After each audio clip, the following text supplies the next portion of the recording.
live. Everybody can see us. Hello, everybody. Welcome to a very special Tuesday night stream here on the Venture Maidens. I am really stoked for tonight's game because we're mixing it up, playing something a little new, a little different.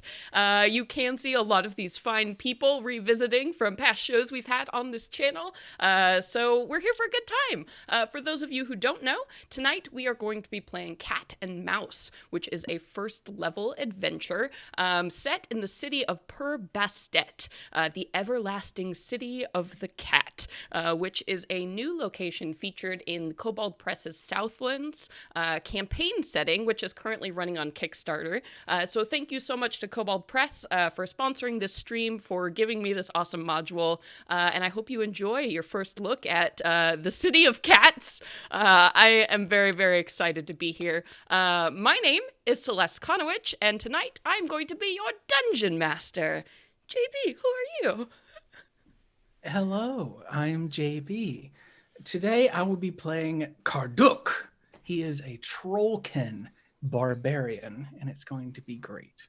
Ooh, cool. And Sage, who are you, in case anybody doesn't know? Hi, I'm Sage. I'm a player and showrunner here on the Venture Maidens. I'm stoked to be here. Today I am playing Rar Avis, but you can call her Avi for short. She is a Djinn-born barbarian. Very cool. I just noticed we have two barbarians. Wow, this is going to be a mess. And Paul, who are you? This bodes well for This us. is going to be a mess. I am Paul Harpering. I'm the voice of the narrator on the Venture Maidens podcast. And I also play in another podcast game called Curse of Lords. Tonight I'll be playing Chanza, a catfolk cleric of Atan.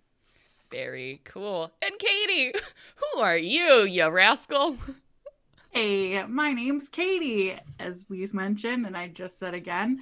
I'm here on the Venture Maidens every Wednesday, playing in both of our alternating campaigns.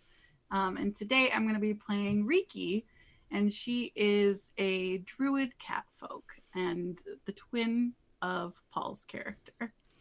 Very cool. So, once again, yeah, this is a level 1 campaign. So we are going way back to the beginning. I can't remember the last time I DM'd a level 1 game. Can you all? What was the last? Is that a recent thing for any of us? I mean, you mean when we're playing Rime of the Frost? Oh wait, no, we're level 3. We started at level 3. Did we start at 1 and and for me at level 1? Yeah. Descent. Yeah, you started at Descent. level 1 and descended Okay. to Avernus. That's the last time. So I hope I don't kill you. If I do, I'm sorry. I forgot what it's like to be so squishy. But once again, yeah, we're going to be playing Cat and Mouse. Very fun adventure. Perfect for anybody who's looking to start a campaign, especially if you got the Southland setting on Kickstarter or you want to explore more Kobold Press products. It is a really cool urban setting. So let me tell you all a little bit about Bastet, the everlasting city of the cat. It is a desert city located on basically the coastline, and all around it is just fields and fields of sand. So there isn't a lot of other civilization for miles around. But Bastet, despite the harsh conditions here, is a gem of a city. It seems like this perfect paradise in the middle of this very harsh landscape. And a lot of that is due to the fact, legend says, that the god Bastet, the goddess of cats, this is said to be the place that she was actually born as a mortal before she ascended to her godhood. So this is the chosen city of Bastet. That means that cats are sacred here. Cats wander the streets freely. People do not hurt cats that they find. A lot of the temples here literally have cats. All of the high priestesses will let cats run in and out of this city here. There are also a lot of very interesting races that populate the city. Catfolk, which is a new race specific to the Southland setting. There are a lot of gnolls in this city. Rat folk, as you might imagine. There are just tons and tons of these really interesting races that have live together sort of in this weird blessed peace under the leadership of this, Bastet. So I think we're starting off. It's a pretty typical day in the city here. It is hot. The sun is bright up ahead, and all of you are amidst this marketplace setting right now, with lots of shops and stalls lining the streets, and you're all sitting on the patio of this open air kind of cafe, enjoying a pot of mint tea. So we see these 4 people sitting at a table in front of us. JB, why don't you tell us a little bit about Karduk, what they look like, and then maybe a little bit about what a trollkin is. We can fold that in. We can start with a trollkin because it does kind of drive what this creature looks like. Mm-hmm. Karduk is part troll, descended from this immortal kind of fey magic that weaves everything together. So the idea that this inhuman ancestry can linger far, far longer than normal humanoid traits. He might be the 50th since his progenitor was an actual troll, but he still has these long, gangly arms. He can scratch his knee while walking without bending over. He has these thick, heavy teeth on his bottom jaw that's almost as big as the top of his head, and these strangely colored kind of yellowish green eyes. His skin, I have written, looks like a green and brown bruise from head to toe. Mm. And he has this wiry, matted, gross hair that's slate gray.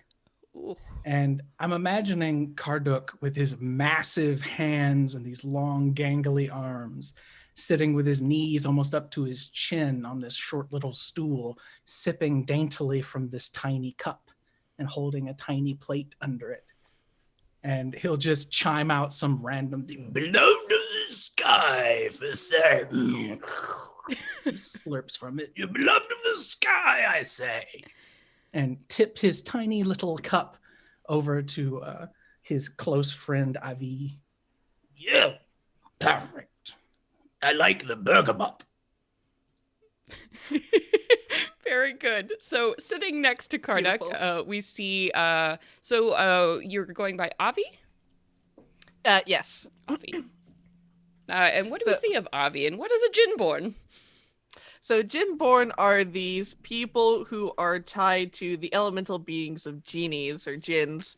And so they are these nomadic tribes that wander the desert, and they're, depending on your tribe and what genie that you are, get your like heritage from, depends on like what you what element you are aligned with. So Avi is she is tied to the water, and so her skin, it looks like the inside of a shell of a mussel, that sort of white iridescent that catches different colors depending on the lighting. And her hair is this like ombre of seafoam green to a dark navy blue of these like wavy sort of spirally curls that seem to like float and bounce as if she's like immersed in water. Cool. And she's pretty short. She's about 4'5", but is just a really thick, small woman. Thick and And small. she's got thick and small, and she's got, it's almost like I like playing characters who look a certain way. And she's got this like very blousy chiffon top, and she's got these like sort of like culotte pants that she's got this big fuck off great axe that's strapped to her back that's like practically taller than she is. Oh, yes. Oh, bless. So Avi uses she, her pronouns? Yes. She, her. And then for Karduk, what were your pronouns? He, him, Okay. please. All right. And then sitting on the other side of the table, we see Paul. We see your character. Tell us about Chanza and a little bit about catfolk in this world. So the catfolk of the Southlands, there are actually 2 different types, subtypes of catfolk here. I am playing one of the Nkosi catfolk, who have a more leonine sort of appearance and characteristic to them versus the Basteti I believe, are the other ones, and they have more of a sort of panther-like quality. Yeah, he has leonine features. He has a bright, luminous golden mane that it's worked into various braids, each one of which ends in a like a little bead, but is in the shape of like a small hand that hangs down from it. Cool. The rest of his skin is covered in a short, tawny yellow fur that surrounds a bright, flashing golden eyes with slit pupils. He is large in that not necessarily height wise. He's just under 6 feet tall.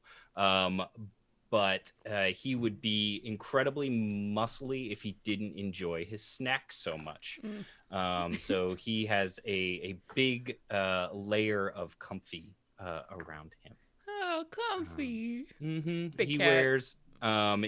wears a simple light brown robe, and then over top of that he wears a shirt of overlapping bronze and copper polished scale mail. Very cool. And then sitting next to Chanza, he, him. Yes. And sitting next to Chanza is, we see Riki. So Katie, tell us a little bit about what you look like. So Riki is also one of the Nikosi cat folk. So she, being Chanza's twin, has very similar colorings, except for where his mane is perfectly kempt and golden and shining. On the back of her head is just like straight up rat's nest, dirty, dingy dreads. She wears sleeveless leather armor that is still pretty well kept and respected. And she has big, giant green cat eyes in difference from her brother as well. Her arms are swole as hell. But even so, she kind of keeps herself kind of very quiet in demeanor. And you can see that she keeps small little critters in that rat nest of hair that occasionally will just skitter out or fly out. And she's not bothered at all. Oh, good. All right. So this is the motley crew that we see sitting around this table. And let me go ahead and read you all some flavor text to really set this scene, and then we'll dive in.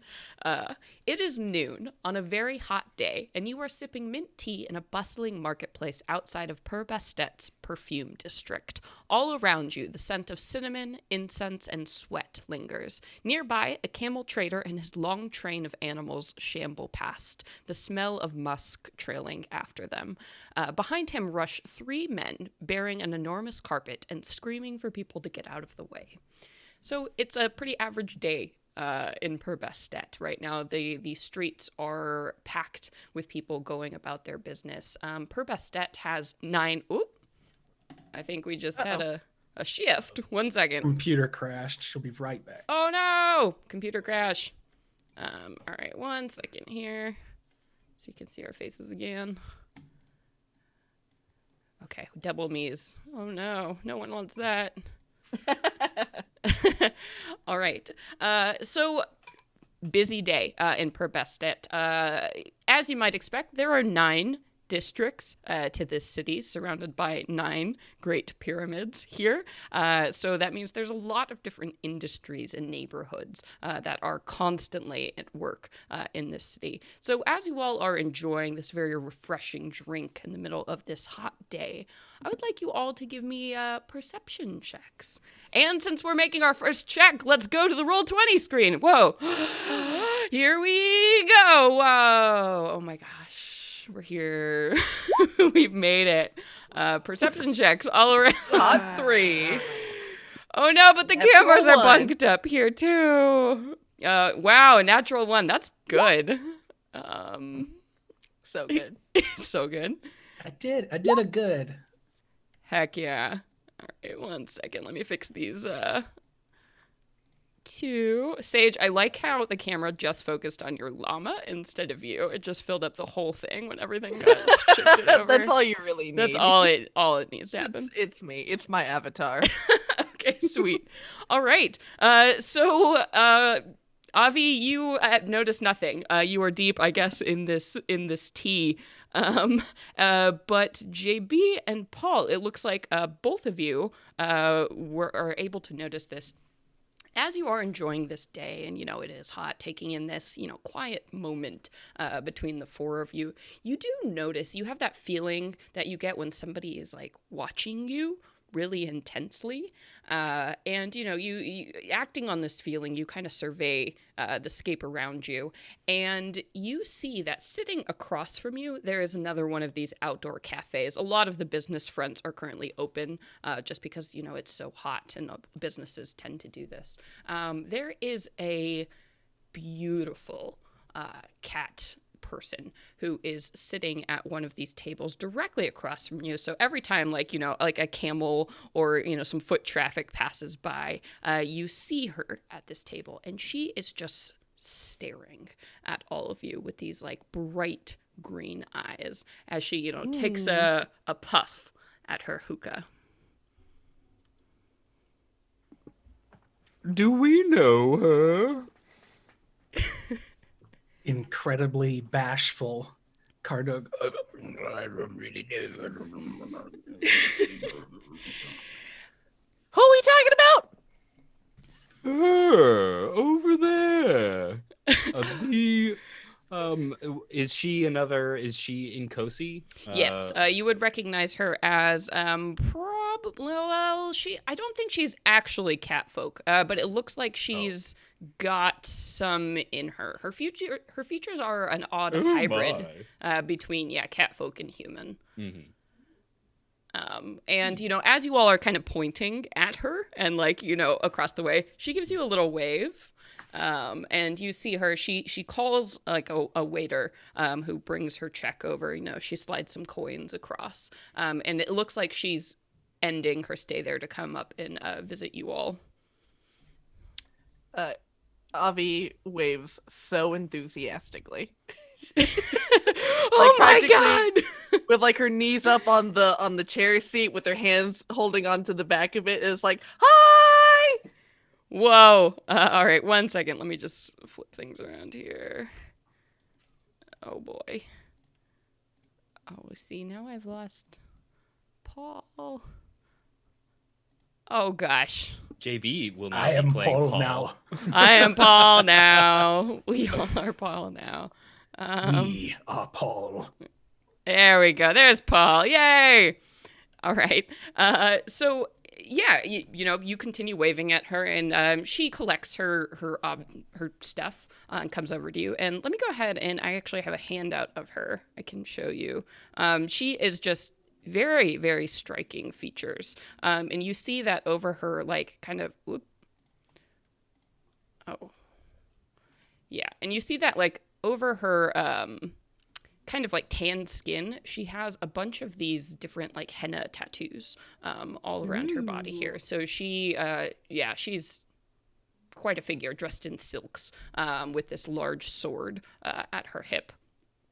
And she makes her way over towards your table and says, "Hello, I didn't mean to stare, but you all look like quite a capable bunch of adventurers. Am I right in assuming Yes!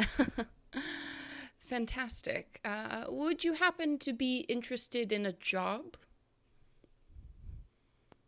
You betcha! How Karduk accommodating. reaches in his pouch. He's wearing a bunch of leathers, some of them untanned and stinking. But he reaches into this pouch at his belly and pulls out a bunch of bones, rattles them, and then looks at them secretively in his hand. The sky says it's worth it.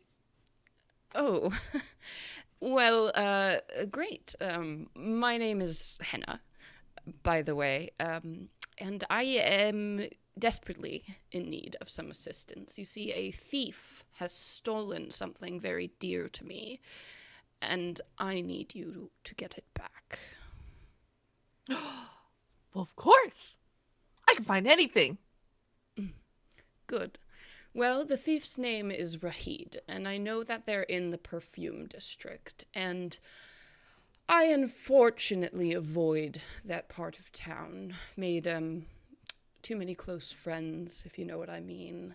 So if you would go in, find this Rahid, take back my stone, then I would be willing to pay you 500 gold pieces. Well, how do you know it was him? Oh, I know. He's a known thief and layabout in these parts.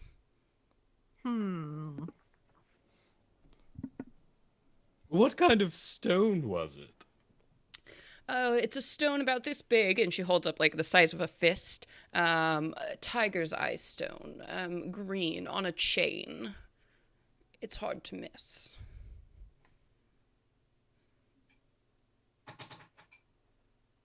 Any Stole other something questions? from you, then Mm-hmm. I'd be happy to help you. Good, yes. Well, is there anything special of this stone beyond value? Because 500 gold pieces is a lot of money. So something in my brain is saying maybe we're gonna encounter a bit of a scuffle. The stone does have some magical properties, yes, though that shouldn't stop you from taking it and delivering it immediately back to me. Like, Ricky sips her tea. Listen, I'm paying you 500 gold pieces. I know it's a lot of money, but I need this done. So are you in or are you out? I mean, we could do a lot with 500 gold pieces. Yeah, 500 gold pieces is a ridiculous amount of money to be offered as a level 1 character. Imagine all the catnip. And her, lips kind of quirk up in a smile. That is a lot of catnip. A hawk flies by. Portent from the sky. We should go and see it done.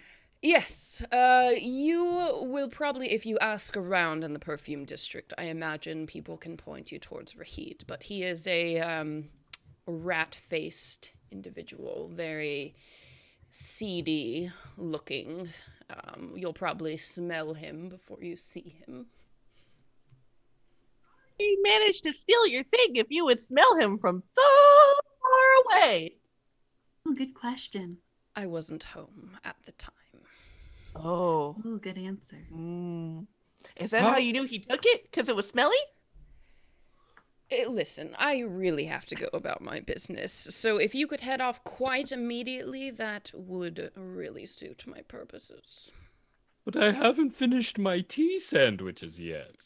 Can I finish those first? She waves a hand. I suppose. Whenever you find the stone, leave the perfume district and I will find you. Very good. The light of Arten is so lovely right now, too. Maybe a little nap before we go.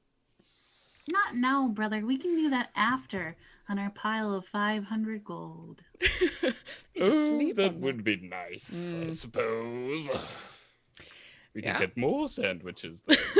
So she waves her hand with a very, graceful gesture and saunters off and disappears into the crowd very quickly, leaving you sort of on your own for a moment. I've never been in love before. He just looks at him waiting. But now you are? Oh, I'll die for her, that's for sure. Well, let's not do that. Oh no, I saw it in the bones. Oh dear. Oh boy, that's not and important. I don't even know what the fuck he's talking about. The light of Right, Arten you are. shines on all Imagine of it. us. Imagining you don't know what I'm talking about. He bangs his hand loudly on the table and then scrapes this giant axe out from under it where he's had it propped up. Oh, very good. Well, put it in your knapsack, Chanza. Time to go. Very well. All right. So you want to kind of pack up your stuff, pay your bill, and head out into the street? Okay. And as you do, you get, like 5 steps maybe into your journey, heading towards the perfume district, which is a very well-known district. It's not hard to find.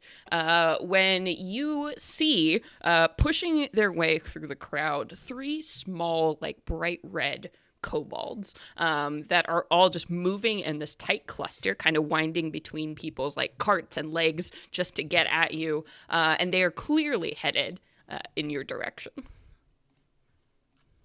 Kobolds are normal here, right? Yeah, Or it's they- pretty normal to see kobolds walking around the cities. Okay. Well, hello, friends.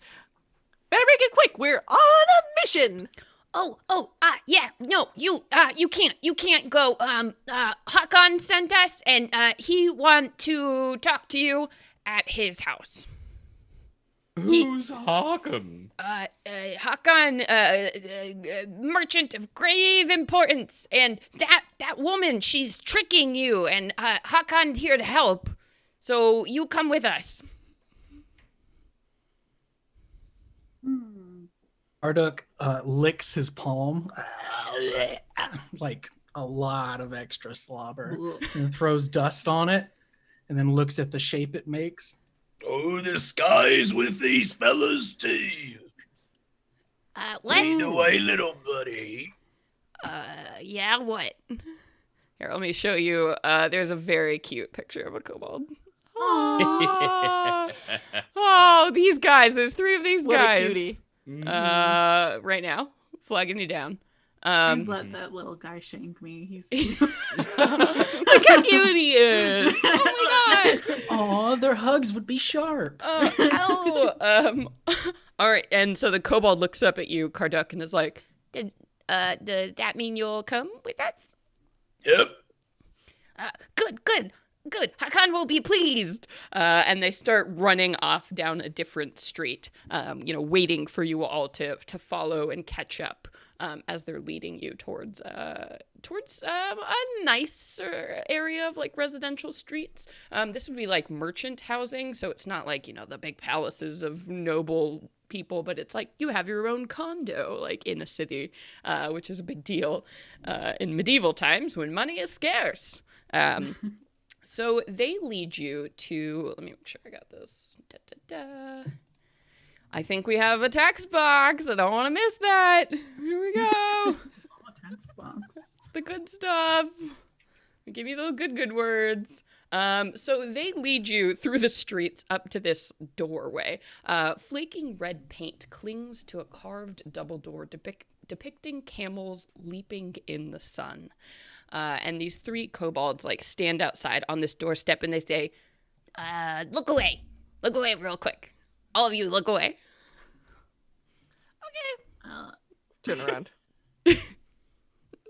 Okay, you turn around and they're staring at Chanzariki and Karduk just waiting for you to do the same. Oh, no, I'm like, Oh no, can't witness the sacred offerings. Okay, good.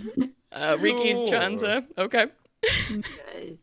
I turn around. All right, so you all close your eyes and you hear like a unlocking sound, like something being disengaged. And then they're like, okay. And you see that the doorway is open in front of you. And I can actually go ahead and put you on a map so you can see what you see. Oh, boy. All right. So all of you, you are standing at the doorway here. And you can see that beyond the door, is this gorgeous courtyard that has been set up here. The scent of honeysuckle and the sound of gentle birdsong and dancing water cling to this oasis of beauty and calm in the bustling city. A long pillared balcony overlooks the open courtyard, the centerpiece of which is a burbling fountain and a lush, leafy tree. And as you are looking around, there are several individuals here. Let me go ahead and pop those up to the front here. Whoa. So you can see them. Token layer.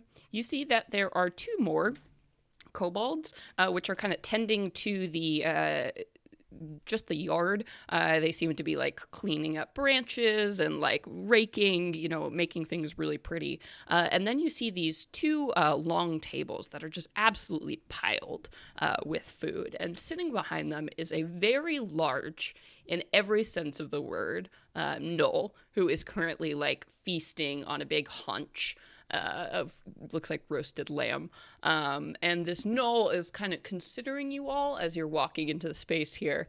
And I believe I have a picture of the gnoll. Yes, please. Yeah, if you all want to step over the threshold of the door, I think you'll be able to see everything going on there. Let me know if you all can see. Yep. Yes. Mhm. Okay, perfect. Here we go. And this is our dear friend, Hakan. Ooh, dapper dress. Another beef boy. Another beef boy. Oh, yes. A very large gnoll, which is definitely probably a symbol of his wealth all around. He's dressed in these, gold and purple robes. And he doesn't bother to get up when you all step in. He just looks over. He's like, the adventurers. Come on, sit down. Do you want some snacks? Oh, yes. The kobolds didn't tell us about that. Yes, Oh, you're a wonderful host. Sit. He waves his arms and, looks at you all and sort of like giggle burps. Anyway, I heard that you all had a little encounter with, with Henna. Is that correct? We are very popular this afternoon, apparently. Popular, yes. Well, I am here to tell you, my dear friends, that Henna is a scoundrel. She is a rogue, and if she asks you to get something for her, well, she'll have you get it. And then when it comes down to it, she'll slice your throats. She won't pay you anything. But me, on the other hand, now I am a gnoll with a mind for business. And I recognize that all of you are also inclined to do business. Am I right? Yes. Yeah, and the food is delicious. There are all kinds of assortments of, sweet, savory, little fruits scattered about the table. And every time something runs out, one of the kobolds who followed you in goes running off to some other room and comes back to refill the bowls around you. That is good. That is good. So here's the thing. What is Henna paying you to get this, whatever it is? 500 gold pieces. Would you believe it? No, absolutely not. She has no intention of paying you that money. So here's what I'll do. I am going to give you 250 gold pieces to steal that back. But the thing is, I'm actually going to pay you that money and not slice your throat. So, how does that sound? Wow. Marduk leans over towards Avi and says, I told you she'd be the death of me. Never doubt the bones. Wow, you were actually right this time. Wow! Ready? If you guess enough times, it will happen. Been ready all my life to die for love, apparently.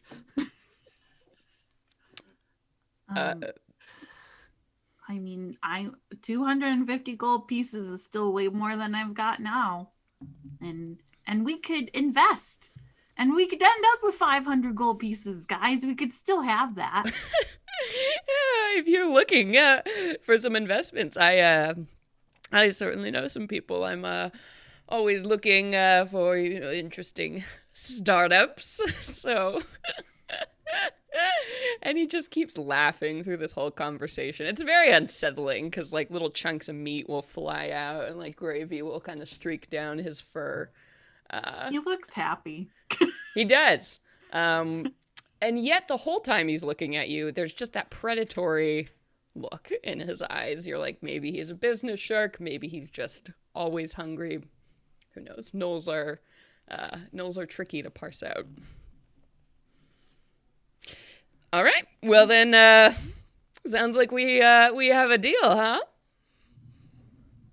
Chanza at this point is like eating his fill, and he's just sort of like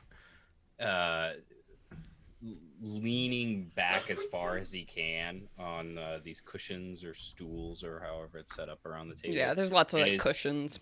Yeah, and is just basking basically with eyes like mostly closed, just waiting to hear in a trance almost. He's meditating. That's what's happening.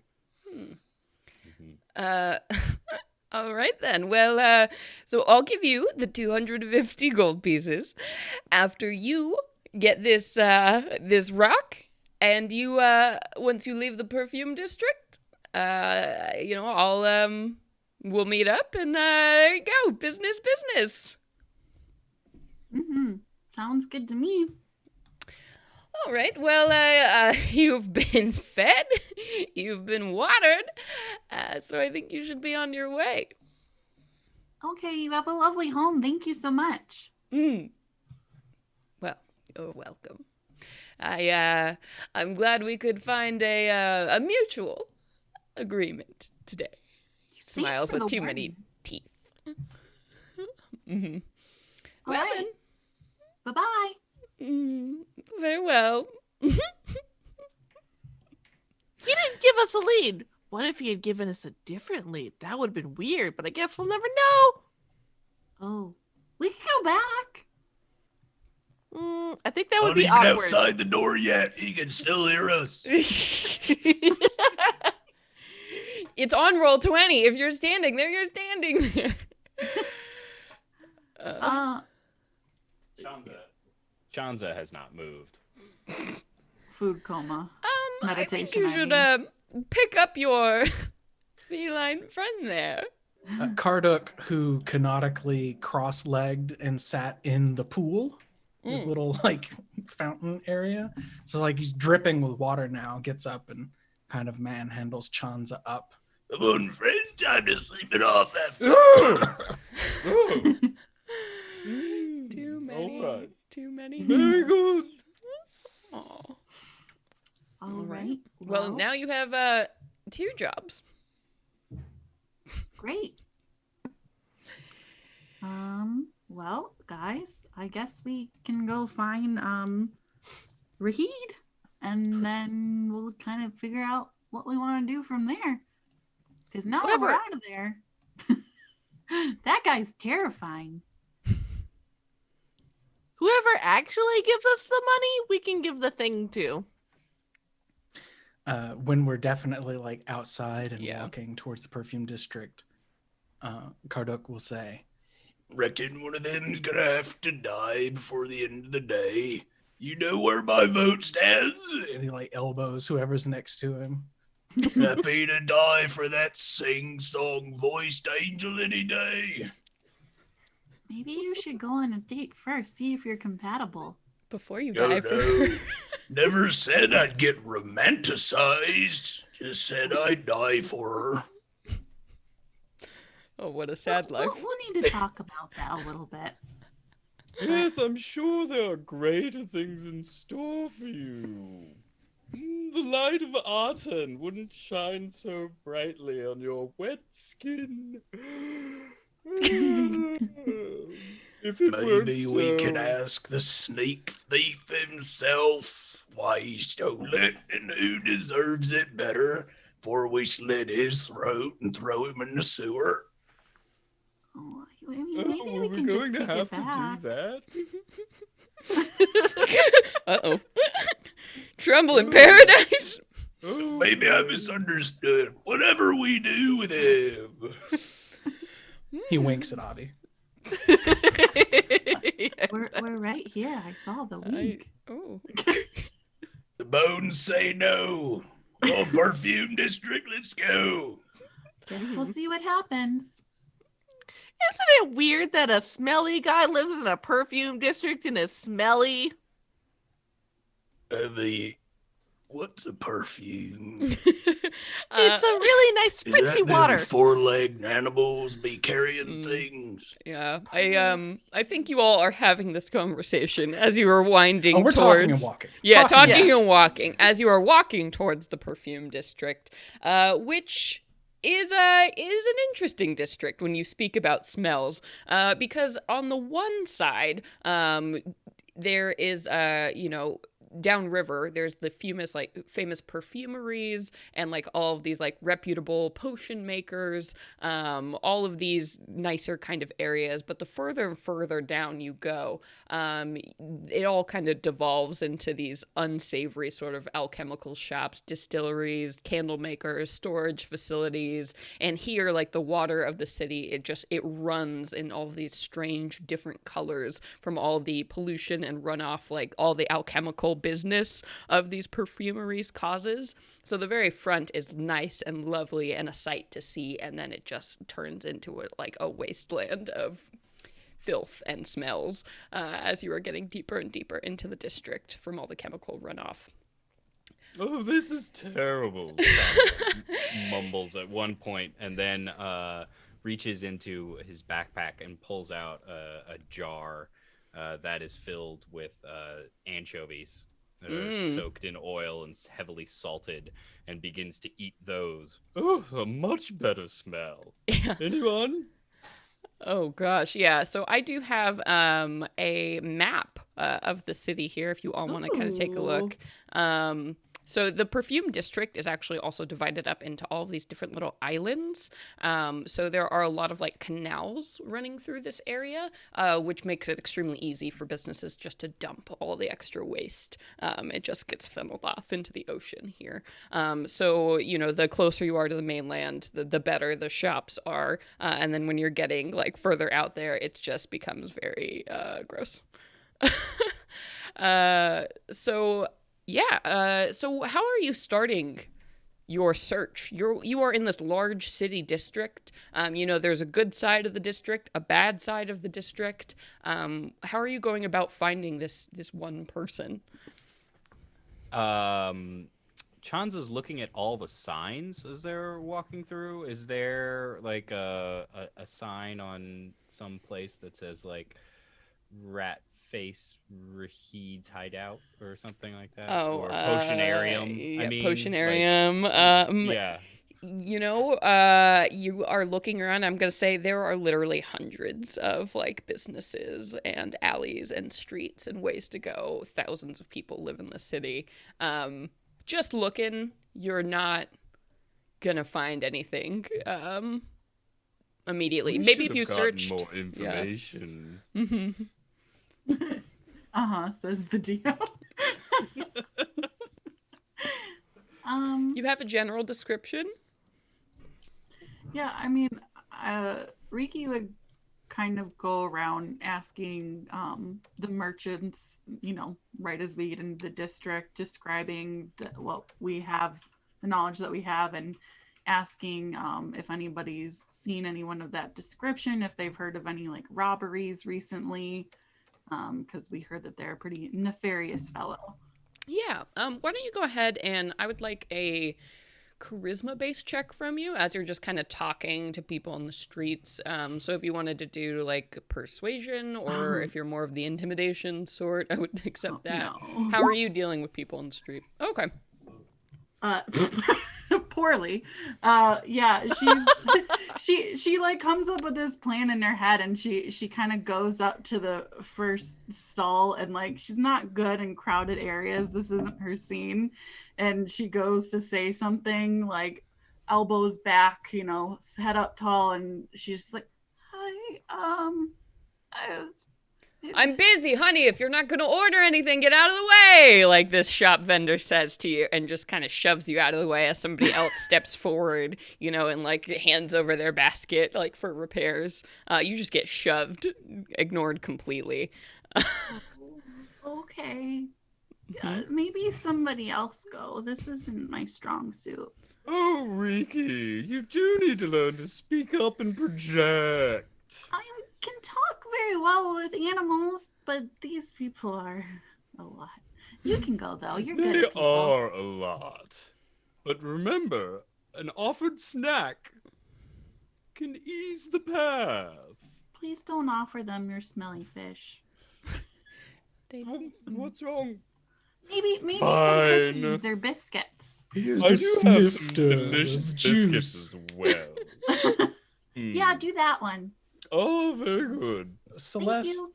are there any guards around, perchance? There are some city guards that are kind of winding their way through the streets every once in a while. It is a pretty... It's a lot of organized chaos in this city, so guards are not likely to stop and pay attention unless it's really worth their time. Or they're Much on- like a bazaar, like Exactly. constant hustle and bustle. Yeah, like if somebody's getting murdered, they'll probably go look at it. But right now. But yeah, you can definitely pick them out. They're wearing the colors of Bastet. I shall approach one and say, You there, lawkeeper? Have you seen a rat-faced man named... he draws a blank. He turns back to Avi. What was his name again? Rahid! Rahid! He's a scoundrel! Scoundrel, rat-faced, sneak thief. He took my stone, And when he says it, like all the veins in his neck stand out. and I'll have it back. All right, give me a check there. Maybe a deception and intimidation. What are we going with? How would you feel about giving me advantage since Avi is helping me sell it? You know what? I'm totally helping. I'll buy it. Totally Flexing. helping. Oh, Flex. I figure I can pitch it being I'm upset than anything. Yeah. Yay! Okay. Awesome. Yeah. So you. Say this with such intensity. This woman is like, oh my god, yes. The name is sort of familiar. Further downriver, we've had some reports, I think, about this Rahid. I know he's in trouble with some of the moneylenders who live down there. I would head down that way and just start asking around that part of town. She's kind of indicating with her head, like, in this certain direction. Perfect. It's his kind of mannerisms that he'll turn his entire body, like his entire focus to the direction this person's pointing. That way then. Sounds good. Yeah, I think down all the way by the water. He puts a hand on either shoulder. You're blessed by the stars and sky today, friend. Blessed by the stars and sky. Thanks, buddy. Doesn't say that about everyone. You should count yourself lucky. All right, why don't you just... It's a little early for your friend to be drinking, so why don't you all keep an eye on him, okay? She says to the rest of you. Abby adds very vigorously. He grins, missing like 3/4 of the teeth on his top lip. Yeah. Yeah, and she hurries along, clearly not wanting to get stopped any longer on whatever this rotation is she has to make. We've Oh, been so in we the we don't need to be giving away biscuits then. We were Thank still God! for what snacks provide. We've been Well, in a the snack perfume saved is a district. snack in the stomach. We've been in the perfume district not 2 minutes, and I made a buddy. She said it, and you heard it. He points to all of them. Friends wherever I go. Yes, the light of R10 is bright on us today. Excellent. If Orton lives in the sky, I'm a friend of his as well. Just Oh, we'll start talk going that more direction. about Arten. Arten is in the sky. All right. So you are, moving down kind of in that direction indicated by this woman. And you do see a pretty dramatic shift in the types of businesses and clientele walking around here. You have clearly left an area that, like, tourists would maybe visit to the place where maybe the people who actually, like, do the grunt work for these perfumeries and, run these storage facilities live. So things are a little bit shabbier, a little bit more tightly packed. There's less actual, like, traffic of, carts and vendors and everything here. And now it's mostly just people going about their business. But you get close to the water, and now you are starting to get the smell of the downriver perfumeries here. It's this very odd mix between, like, just very potent, like, floral and fruit citrus scents combined with, like, sewage. It's, like, a very jarring, kind of rotted smell that is just getting worse, especially as you're getting towards the water, because also, like, dead fish now, and so it's not a great place to live. But here now, there are a lot more people walking about, so if you wanted to try again one more time, maybe get the hot goss from somebody around here, who would like to go ahead and try and get that done? Not me. Okay. I'll have a go. We should give the snack option a chance. Give snacks a chance. All right. Yes. So you're offering snacks and approaching some people on the streets? Yeah, he let's see. He's got a small he's eaten all of his biscuits, and so he's pulled out a pouch of like puffed rice that has a bunch of like spice and seasonings on it and stuff like that. And walks up to a group of folks. Good afternoon, friends. I've found these delicious items, and I simply have too many. Would you care for some? And yeah, there's like a group of, there may be sailors kind of like leaning up against some cardboard boxes, smoking. Like, what do you got? Oh, I'm not sure what they're called. I found them at the stand up the road, but they're tasty. All right, sure. Here. They start reaching out, taking your snacks and like eat them immediately as they're looking in front of you. Thanks. Yes, no problem. I'm looking for a fellow named Rahid. Have any of you heard of him?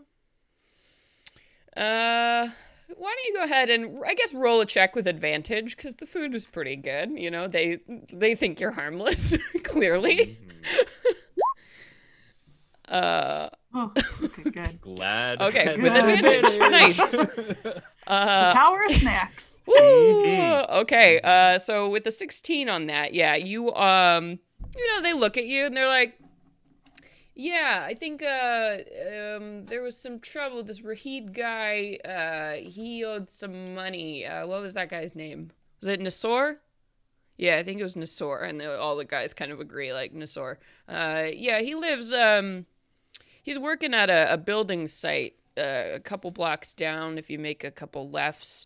But yeah, apparently the Rahid guy owed him a ton of gold, and he just skipped out on him. It was a whole big thing. This guy just chasing each other through the streets. It's ridiculous. Oh, dear. That does sound like quite an afternoon. So you say this Nasur fellow lives down the street? No, he doesn't live here, but he's working at that building site. Just in the area, so you should find him there. He's there most days. But no idea on where to find the other fellow. Oh, he's a rat, He could be anywhere. Literally, or? Yeah, he's got one of those rat faces. What do they call him? What do they call him? Rat folk? Were-rats? Is that what it is? And looking around at the rest of the guys, who are a bunch of humans, like, standing there. And they're like, I don't know. All right. Well, thank you. Yeah. Thanks for the snacks. You're welcome. Blessings of Aten upon all of you. Okay. He's in the sky. From like far away. Yeah. What a weird guy. You hear them saying as you all continue down this street here. So you can once again follow directions that take you, a little twists and turns through the districts here. And you all are making, I think, quite an impression on the locals as you are making your way through. After having talked to just one group of people, word seems to spread very quickly in this area. And Chanza, you seem to pick up an entourage of some street urchins who are just kind of following behind you. Oh, do you all happen to like snacks? Yes! They say. Yes! Oh, wonderful. Here, have some of these. Yeah, and you And- see like this little knoll boy and like this little catfolk girl kind of like jumping at the snacks, and they start like wrestling with it, and like the knoll just like decks the catfolk girl in the No, face and then no, takes the snack no. and bolts off in a different direction. And the catfolk is crying on the ground. Oh, kids are great. More He snacks, dropped there's like a plenty. potato.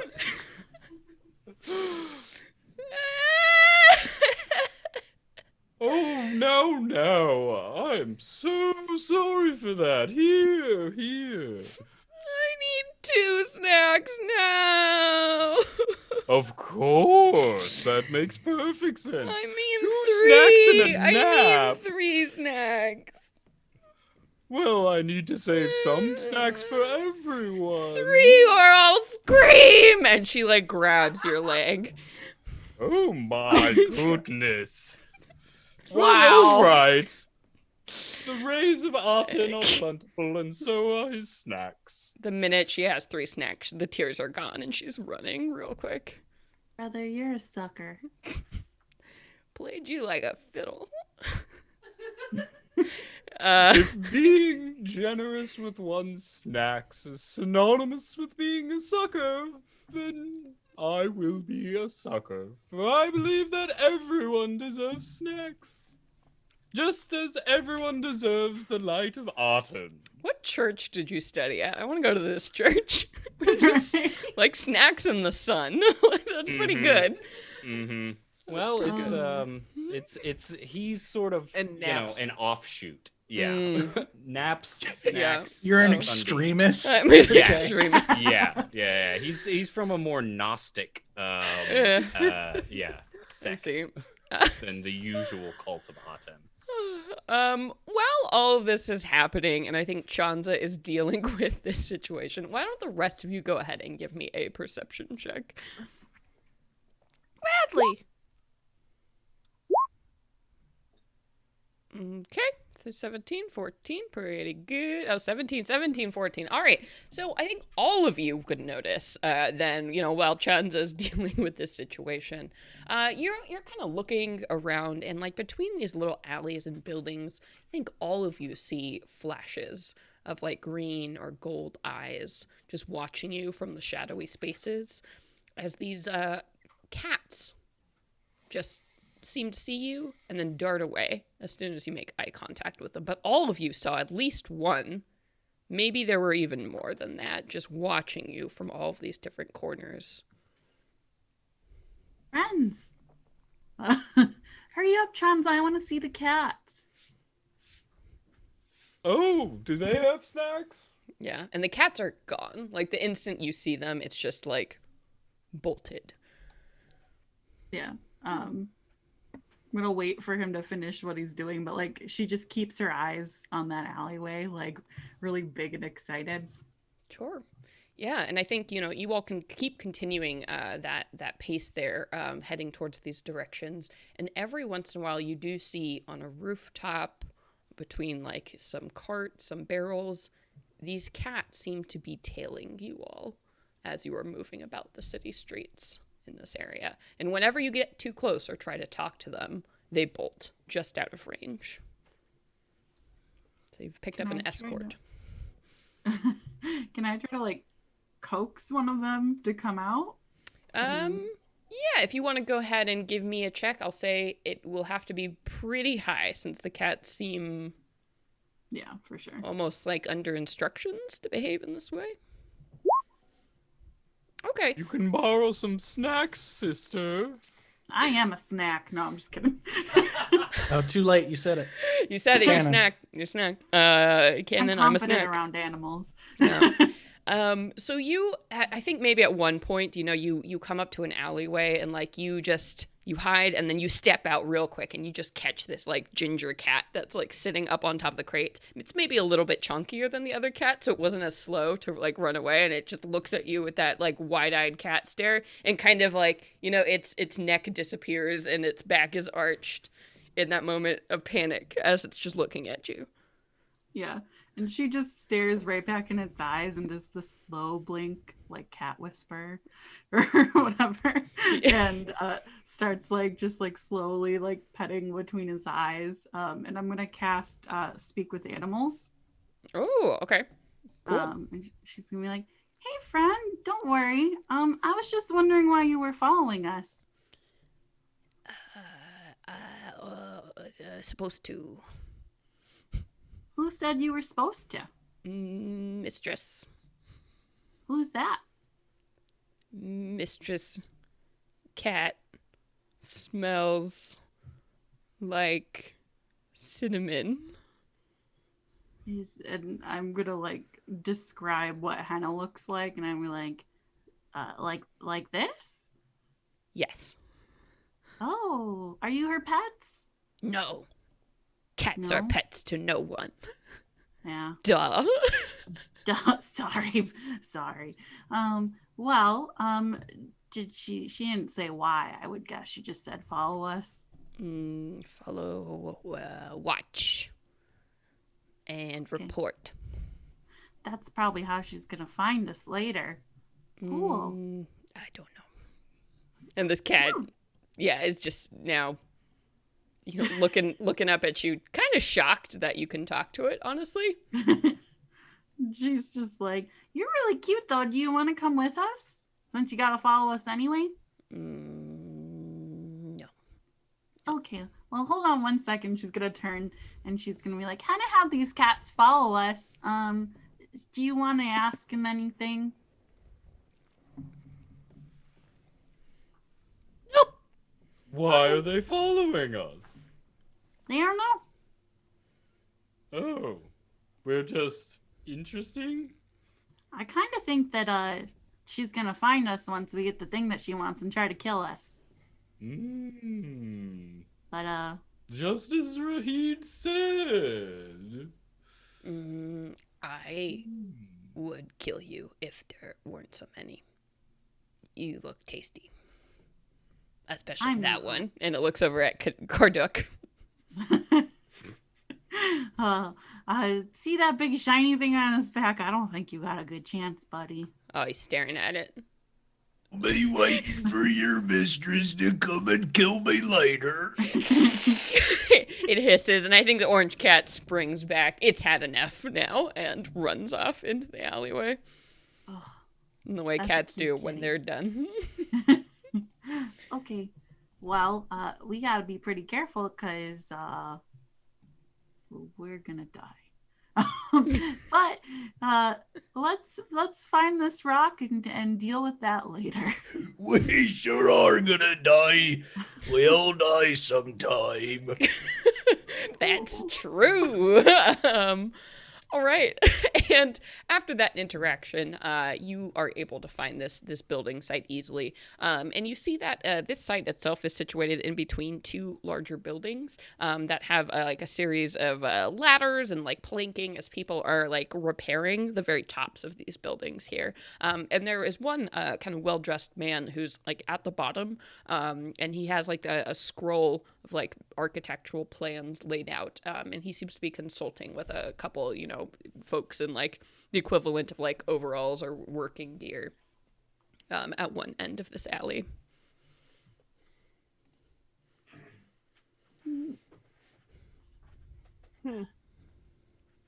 Shanza will approach with snacks. And as you approach, the well-dressed man says, "Oh, I'm sorry. This is a construction zone. It's probably not safe for just civilians to be walking around." Oh, of course, I would rather not venture in there. But I am curious. Oh, would you like some? Offers some shrimp chips. Do Nope. know, Thank you, sir. Do you know an individual named Nasur? Oh, that's me. Sorry, Oh! I don't recognize you. How did you know my name? Ah, the light of Aten is shining on us. Sorry, are you all right? Yes. Okay. We're All looking of us for... are shaking our head behind him. I'm a bit tired. I was woken up early from a nap. But do you know Rahid? And immediately as you say that name, his face darkens and gets very drawn, and he's like, "Why? Why do you ask?" We have questions for him. I'm sorry. If you're friends of Rahid, then I have no business with you, and I'm gonna give you one chance to get out of here. Ain't Real no quick. friends of him. Looking to split his skull open, take out the meaty bits, And I find a mean- rock. talk to him. And he seems to sigh with relief, and he's like, "All right, well, if you're here to kill him, I can certainly talk to you. Even better, if you kill him and he has some money on him, you could bring it back to me. Now that would be swell. Rahid, what do you want to know?" Where does he live? Where does he live? Where does he hang out? If I knew that, I probably would have killed him myself. But Oh. if Must you be bad company. you want, I could talk to some of the builders. I know they all have friends and family around here. They might know somewhere to start, at least. Hey! And he kind of calls up like the large building here. And somebody like sticks their head over the side. You see like, some big floppy ears of a catfolk. Yeah, what? Get some of the guys down here. We got some questions about a Rahid. What? Rahid! They're shouting back and forth for a bit. And he's like, why don't you all just go up there? Maybe not you, sleepy guy. You should stay down here. But the rest of you go up there and just ask them. But I'd be closer to the Aten if I go up there. Yeah, well, I don't want to really pay don't for... trust you on a ladder. Yeah, that's liability. That's a whole... I'm funding this thing and, responsibility and all that. You should stay. Yes, D&D, where we discuss liability insurance. Yeah. He's a good guy. Nasor's a good guy. He feels personally responsible. Well, what do you say, sis? Do you mind if I stay down here and No. keep watch? Catch some rays. Oh, good. And he begins hunting around for a crack of sunlight shining down Oh, yeah. between. There's like a buildings really down there. prime spot between like two barrels that have been like pushed up against a wall that make a nice little like roundabout perch that you could just like lay down on with this sick sunbeam just coming right down. Yes. They're like smoking. Oh, perfect. Yeah, you can see like motes of glitter in it. You're like, wow, that's Yes, a good this one. is truly a gift from Aten. You have done well today. I'm being rewarded through my gifting of snacks. Hell yeah. The holy works of the The Aten. holy works, truly. So you can curl up in that nice spot, and the rest of you, give me a quick athletics. If you're getting up on this like shifty system of ladders and pulleys. Oh yeah. Well, you all are fine. You just throw yourselves up these ladders, landing atop this kind of sloped shingle roof, where you see it looks like all of these workers are kind of repairing. It's maybe almost like a clock tower building, so this square structure on top of this building that's being restored. And a bunch of these workers are just sitting around. Some of them are, actually going about things, but it looks like other people have unfolded like tins and are eating lunch, just, their legs dangling off the shingled roof. And they all kind of look up at you curiously as you come up, and some folks are like, hey, yeah, what's up? We're looking for a man named Rahid. He's a rat-faced scoundrel, and we gotta go find him and get a stone from him, and maybe or maybe not kill him. Oh, yeah, Rahid. No, have you heard? No, I haven't heard. And it's just like 20 people going around, and they all seem very familiar with this part of town. So it's a lot of, oh, my friend said that this, and like, oh, I know about this guy who did this one time, and like, no, that wasn't Rahid, that was his brother, you know. And after maybe like 10, 15 minutes of this, somebody's like, you know, I think one of the washerwomen down by the way is pretty close to him. I think Rahid's like dating her cousin, something like that. What was her name? Her name was Umaya. Yeah, Umaya. So if you just head down to the shore, it's actually right over there, and you can see it, you know, from your vantage point here. There should be a big group of them. Just ask for Umaya. You know, she might know where he is. She's dating him? No, her cousin is dating him. Okay. Oh, yeah, it's This is more like- of that, like... This is like fantasy Boston. Yeah, exactly. Everybody knows, like, Yeah, I know a guy. this district, it's like, they all seem very tight. Yeah, her cousin, chatter. so go ask her, she'll probably know. Right. Thank you so much. Yeah, well, enjoy the view. You can, you know, as you look over, you see all the different pyramids of the city and like all the hustle and bustle down below. The smell is a little bit better up here. It's actually quite nice. Back then we go into the washer of Maya's house. Does it feel like you're looking for someone in a big city yet? Yes. He said, she said. Nailing it. All right. So you finally get down, having one more stop on your destination. You wake up Chanza from this, you know, little beam. What's that like? Are you grumpy? No. He'd fallen asleep with his anchovy jar open next to him. And then as his nap, you know, continued, he started to roll over a little bit. And then as the party comes back to wake him up, he starts in the way that cats do and goes to roll over real quick, which like knocks over one of the barrels that he was lying on top of. Oh no. And then he just puts the lid on top of the jar and are we ready to go then? Yeah, that wasn't very good keeping watch, but you look rested, so it's okay. Oh, very much so. We got some news. We got a lead. Let's go. Oh yeah. Onwards go. and upwards.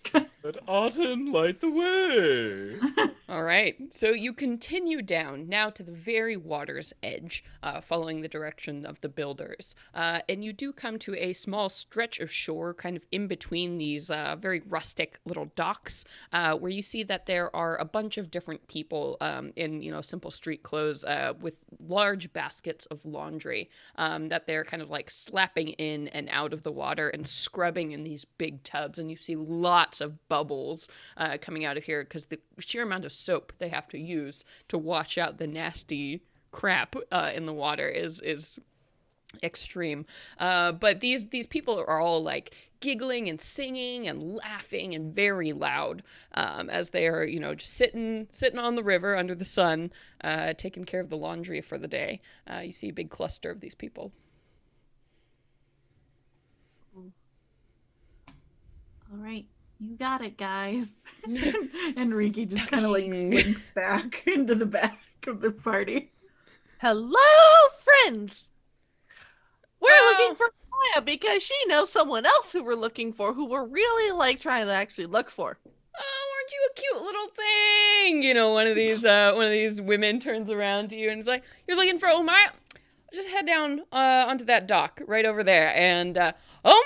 She yells and kind of points towards this woman who's sitting on like this other dockway, and you just hear a couple bars of a very body song coming from this woman who is sitting there just vigorously scrubbing you know, these sets of shirts on kind of a washboard.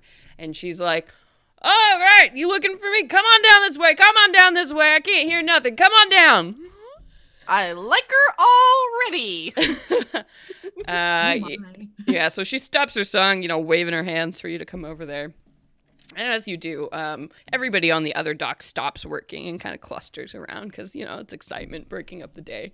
So you have this big crowd of people standing around you as you were going towards Omaya, who, she's kind of pulling up her skirts out of the water, shaking some of that off. And it's like, yeah, how can I help, stranger? We're looking for someone. His name is Rahid. Ugh, Rahid. Oh, don't even get me started. Why are you looking for Rahid? What did he do now? Well, we heard that he stole a stone. And we need to bring it back to the rightful party.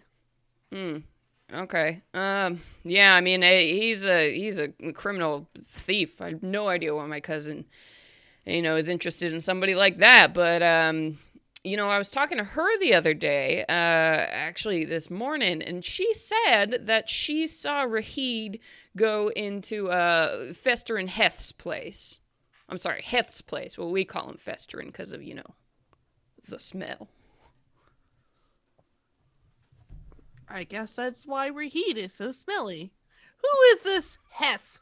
What are they like? He's kind of a weird guy. He says he's an alchemist, but I don't know. He keeps some kind of lab storefront. Some say he's a fence, honestly. Kind of a shady character. Who knows what he gets up to in those weird laboratories of his. I don't know. Does he sell his goods, or is it more of a hobby? Sorry, Sugar, I can't really tell you too much. I've never, we try to interact with him as little as possible, if you know what I mean. I mean, it's bad. He's got sores. He's got all kinds of hair falls out. It's disgusting. That does sound disgusting and quite disturbing. Yeah, I mean, I know that, I know that Rahid goes to him sometimes. They've been, done some business together, I think, but, yeah, I mean, you went in there earlier, so, those two are sort of on the rocks. Moenia, I keep telling her she's a very nice girl. She can find anyone she wants. She has no business being with that Rahid fellow, but on and on she goes. What do the bones say about Rahid? I mean, Heth.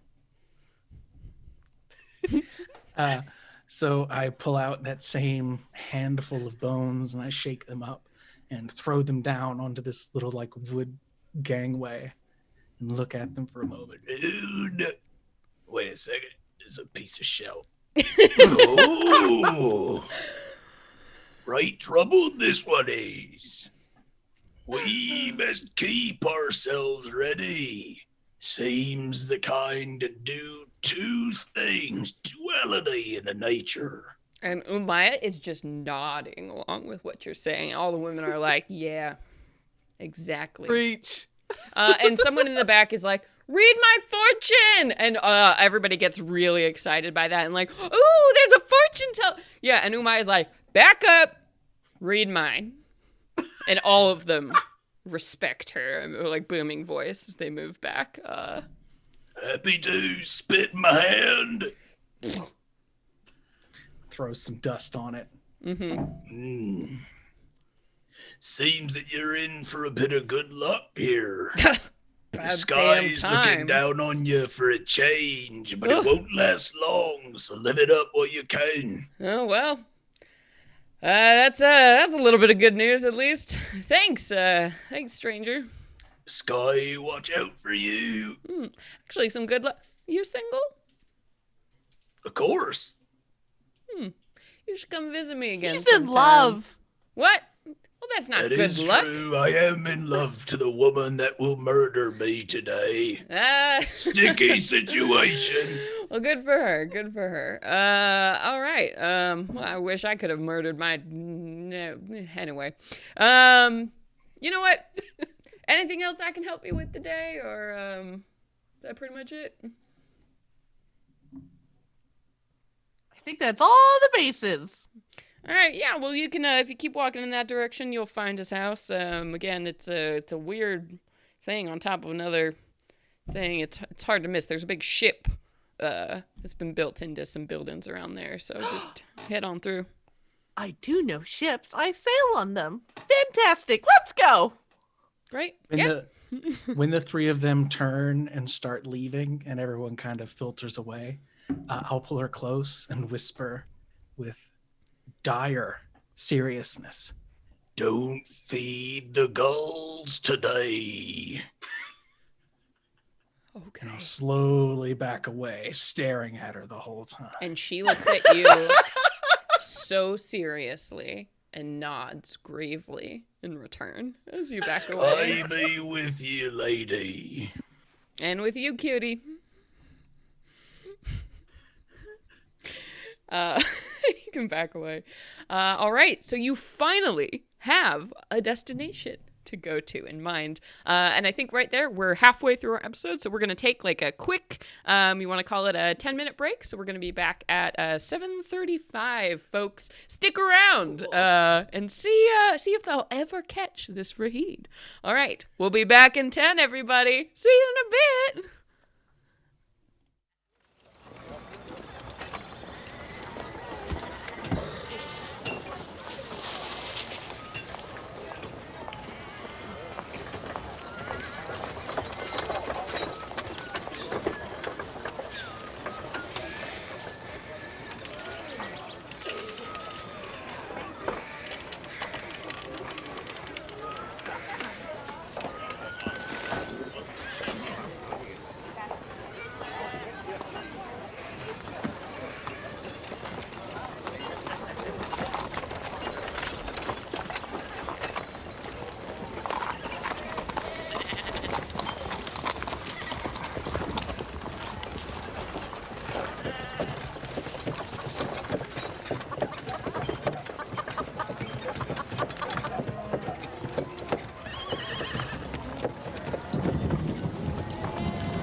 hello everybody. Welcome back.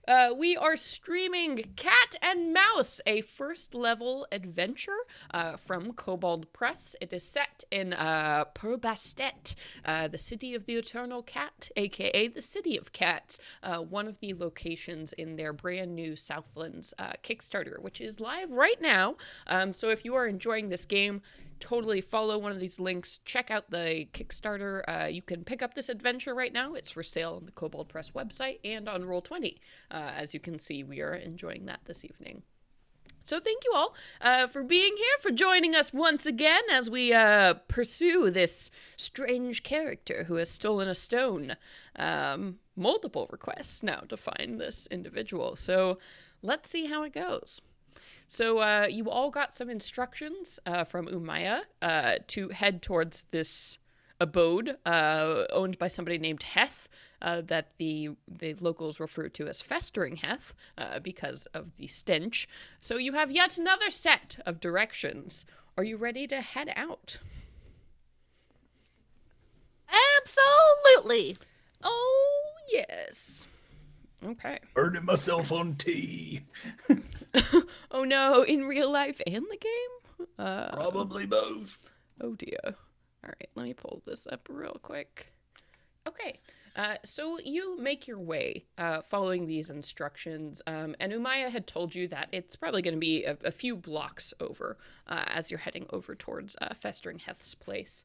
So as you do, you cut through this small kind of roundabout plaza, and ahead, an excited group of people edges a small circular plaza, above which is the stepped entrance to a temple. Some wave mops and sticks. Those who do not have anything in their hands wave their arms about excitedly. In the middle of this group prowls a small, curiously marked cat. It snarls at the crowd and bares its teeth, which are dripping with blood. So as you all approach here, let me go ahead and drop you on this map. So you all are kind of coming in from the southwest direction here. And you can see that all of these people, all these commoners are kind of clustered around yelling. You're not sure at the cat, at the situation, but all these people are excited and clearly upset. And as you're looking around the plaza, too, you see that there are two women who are dressed in the robes of Bastet on the steps of this temple, and they just look terrified as they are kind of surveying all of these angry people and this cat that is just walking around in the space. What are you all doing? I guess. Can we edge around to talk to the scared women, or does it look like they're like blocking our way? Yeah, so right now, I mean, there are a lot of people moving about. So if you want to make a kind of a clear path towards the situation, I would say I would need some kind of check from you to clear these people out of your way. I guess I will. Before we take an action, is there a way to kind of gauge? I'm not sure if the crowd is one that's prone to violence, and I'm wondering if I can kind of size them up to instruct my companions. Sure. Why don't you go ahead and make an insight check as you are looking around this area here? Middling. Okay. 12, you are looking at the crowd, and there seems to be a lot of hesitation or like kind of torn feelings here. They are very scared as this cat is walking around because, I mean, this cat also, as you look at it, it is very large for a cat. Usually cats are tiny creatures. This one is small, so it's quite hefty, the size of more of like a dog. And yeah, this blood is dripping from its face. So clearly the people are upset and scared, but you also know that cats are sacred creatures in this city. So it would take a lot to openly attack a cat because you might actually be bringing down the wrath of a god if you do so. So it's very mixed emotions.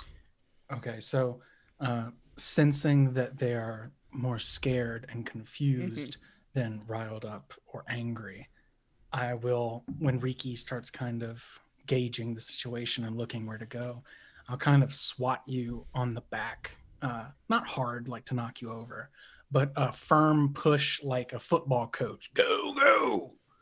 And kind of run in after you. I don't think this crowd will do much to try and stop us if we make a big ruckus. So that's what I'm going to be doing, making a giant fucking ruckus. What's going on there? Kind of thing, just like getting everyone's attention and pushing forward. Sure. I mean, I think that's maybe an intimidation as you are moving through and like making a bunch of space around you. So why don't you go ahead and roll an intimidation check? Riki, did you want to do that or would you rather I? Not an intimidation check. You go ahead. I mean, I got a 1, so I got a give it negative shot. 1. Okay, I mean, 11, as you're pushing through, I think, you know, all these people are just commoners. They don't know what's really going on. I think that's enough to make people, like, be like, oh, God, armed people are showing up making a lot of noise. Like, so all of these villagers kind of part to the side, which is going to give you, like, clear access to this courtyard where you see, this cat just pacing around the center here. And these two, they look like priestesses based on the robes they're wearing. Are trying to like get near the cat and making like calming gestures. And they look up at all of you now because, you know, the crowd is kind of parted around you. And they're like, no, please don't hurt her. We're not gonna! Of course not. Okay, well, then maybe get away, because we're not really sure what's going on. And the cat, like, hisses and turns around in this very aggressive kind of stalking maneuver, looking at all of you. Can I, like, look over the cat and see maybe what's causing it to act out like this? Yeah, if you want to make either medicine, a nature, or animal handling, I think any of those might be applicable here. Yeah, I was I'm gonna gonna ask if I could make a myself. medicine check to see if it was bleeding its own blood or somebody else's. So can I help Riki with that? Yeah, Riki, if you want to go ahead and roll again, you might even get better than a 20. Whoa, yeah, Well, 23. Oh my god. 26 with guidance. You know exactly what is wrong with I know this all cat. about cats. I love them. Yeah, so first off, you can determine Says the cat person. that the blood definitely does not belong to the cat. It was probably someone they attacked, and it would have to be quite vicious to get this amount of blood. You can also see that the cat isn't acting normally. The cat is breathing very deeply and seems kind of confused and disoriented, like something external has affected this cat, or it's very sick, perhaps. But yeah, it is not showing any kind of normal behavior. This amount of aggression is very strange for a domestic cat. Brother, We this should kitty offer needs it some help. snacks. I think it's very confused. Exactly. Maybe it just needs a moment to have a snack and relax. I think it already had a snack. Look at its mouth. But maybe Hardock's it was like- a bad snack, and that's why Hardock's it's like asking. crouched with his hands doing the I'm gonna grab it motion, but is looking to not do anything untoward. Just let me know if I need to grip the sucker. Yeah, and the priestesses are just like, we don't know what happened. It's a temple cat. It guards the temple. We don't understand. Please don't hurt it. Did it drink something gross from festering Hess? No, it just all of a sudden this just started. It was like night and day. And the cat hissing once again, and it's starting to circle now in like a little bit larger circles, as it's just like aggressively staring down everybody in the outside ring. Well, don't worry, I've got a net! And she's gonna pull a net from her bag and try to throw it on the cat. All right, fair enough. Go ahead and roll me that attack roll to try and get that net on there. While that's happening, I'm gonna guidance Karduck in case he needs to like make an athletics check or anything as we wrangle the kitty cat. Wrangle. I speak through you. Oh, there's a picture of the cat. Hang on, let me show this handout. Oh my god, those Is it- accessories. Oh my Throwing god. a dex-based attack? Or Uh, strength? I think it's I believe nets are finesse, so I think you can use either. All right, I'll just do Throw it this. as hard as you can. Here, there's the Gonna cat. huck it. Oh, what a pretty Oh my baby! Yeah, and it's wearing some jewelry, and it's very large. You would recognize that there's a special breed of cat called a temple cat. They are like purebreds. They're a little bit more intelligent than just your standard domestic cat. And these are usually the cats who live and are cared in the temples and are cared for by priestesses. Here, well, I got an 11. Okay, let me see what this cat's AC is. No. This cat just like leaps out of your way with no problem whatsoever as it deftly avoids your attack and is going to hiss. So let's go ahead and roll some initiative as we're dealing with this cat here. Oh, brother. Oh gosh. Well, that's pretty good. Oh my god. 8. I forgot to select my token. Ah. Okay. Oh, wait, how do you do that? You click your token. Oh, and then you click initiative? Yep. Okay. You can... Oh, and it just populates right in there. Ooh, Brilliant. sexy. Very Dang, sexy. I rolled well. Let's see if I roll that well again. No. You can click it and edit it if you need to. That's fine. We'll stick with that. Okay. Wait, how do I add? Add turn. Yes. Okay. My cat. Let's see what my cat gets. This is the prettiest cat I ever did see.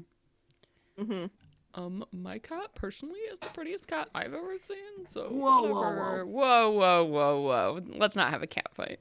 It's about to be a what? Cat fight. Okay, good. There we are. All right. So clearly this cat is about to take aggressive action now that you all have thrown a net at it. So Avi, we are starting off with you here. I will say there are a few interesting things about this plaza that you all can probably see and take in this moment here. That might be helpful. So some things going on. Wait, let me see. Okay. No, where are you going to say this, though? Hang on. First things first, I'll move up. Yeah. Over here. Okay.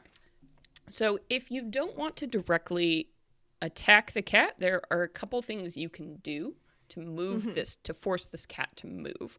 So there's some interesting mechanics going on here. So you can try and make an intimidate check to get this cat to move, or you can make a animal handling check to try and get this cat to move 5 feet in any direction. So you can spend an action doing that in case you don't want to attack. There are a couple things marked on the map here. So we see there's C, which is like a well that is kind of in the center here that the cat has been pacing alongside. That well is currently covered, but that is potentially something. B, there is a cart that has a bunch of chickens on the back of it. These chickens in large cages that are just screaming and panicking at this moment in time. And then A, you see that there are a bunch of like barrels that have been laid out. You think like rolled or stacked there by a barrel maker that are clustered to one side here. So those are kind of the interesting features you see. If we back up into the temple again, those are doors on the front that we can close, right? Yes, these ones up here. Mm-hmm. Yeah, those are doors you can close.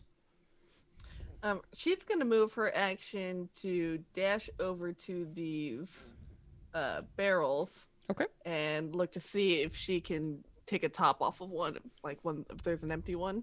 Yeah, and you look and you see that actually all of the barrels are empty. It looks like somebody literally just finished making these barrels and they haven't been sealed yet. So the lid comes off very easily to your touch. And she's gonna like wrangle one, pop the top off, and be like, "It's time to put the cat in the bag or barrel. And the priestesses are like, oh my god. Just please don't hurt it. All right, so you have a lid off of one of these barrels. And then that will be her turn. yeah. And Karduk, what are you up to? You hear your companion kind of calling this. Well, an acolyte himself, if you would believe it. Karduk knows that such things deserve his full attention, and he clamps his jaw tight and says, "You're going in that barrel," and is going to enter a rage Ah! and move forward 5, 10. Yeah. Move to right there and try to grapple the kitwa. Grapple this cat. All right, let me see. 24. I Whoa. rolled a natural 20. Oh my god. I rolled 2 And you- natural 20s? That's You even double get 20s. advantage. I do. I got Dude. double 20 to grab that cat. Oh my god. Oh my- I have That's no so idea. ridiculous. I don't It think was my truly cat. fated to be. Come here. Oh my god. Okay, hang on. Let me find. a Wait. sign from the gods. I have too many windows. Everything's disappeared. Hang on. Oh my god, where did my cat go? Someone clip it. Ah, okay. Yeah, let's even quick. try and do that. Okay. I see a windshield from Seattle or something. Oh god, there it is. Okay, hang on. Sorry, I closed everything. It's a whole mess. Oh no. Oh, truly. Okay.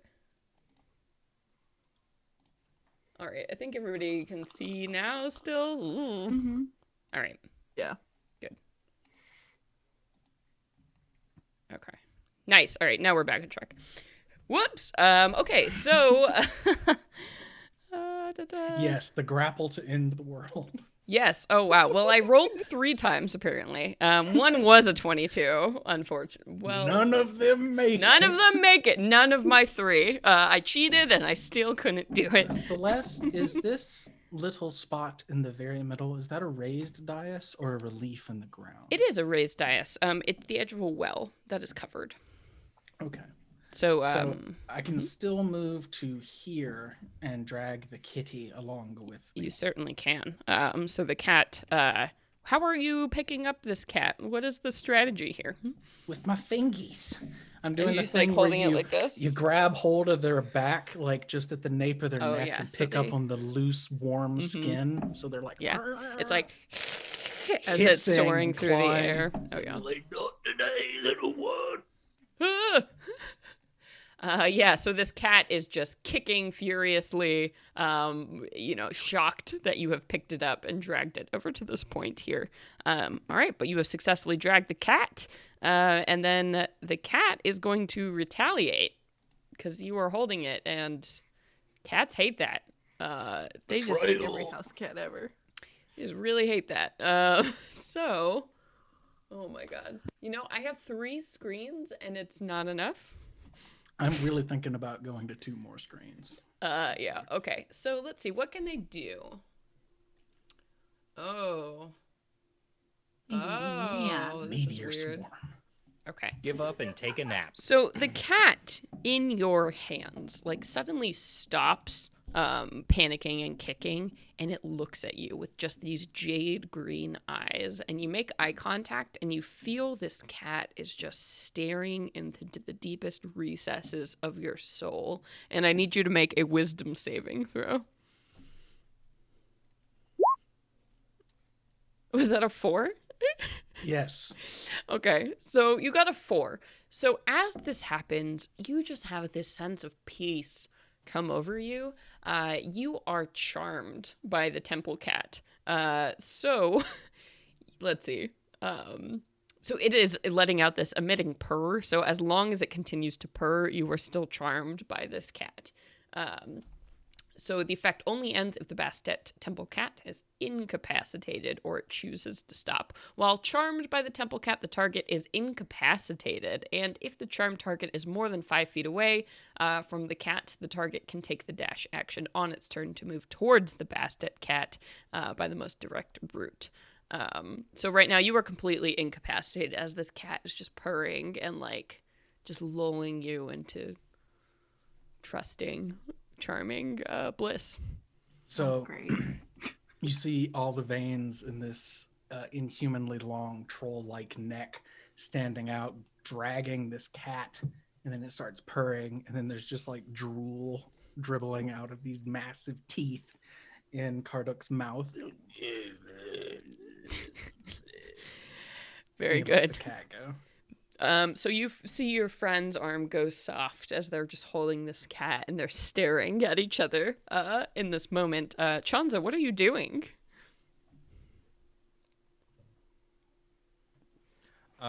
Is the net still lying on the ground, I guess, in like the middle of the plaza?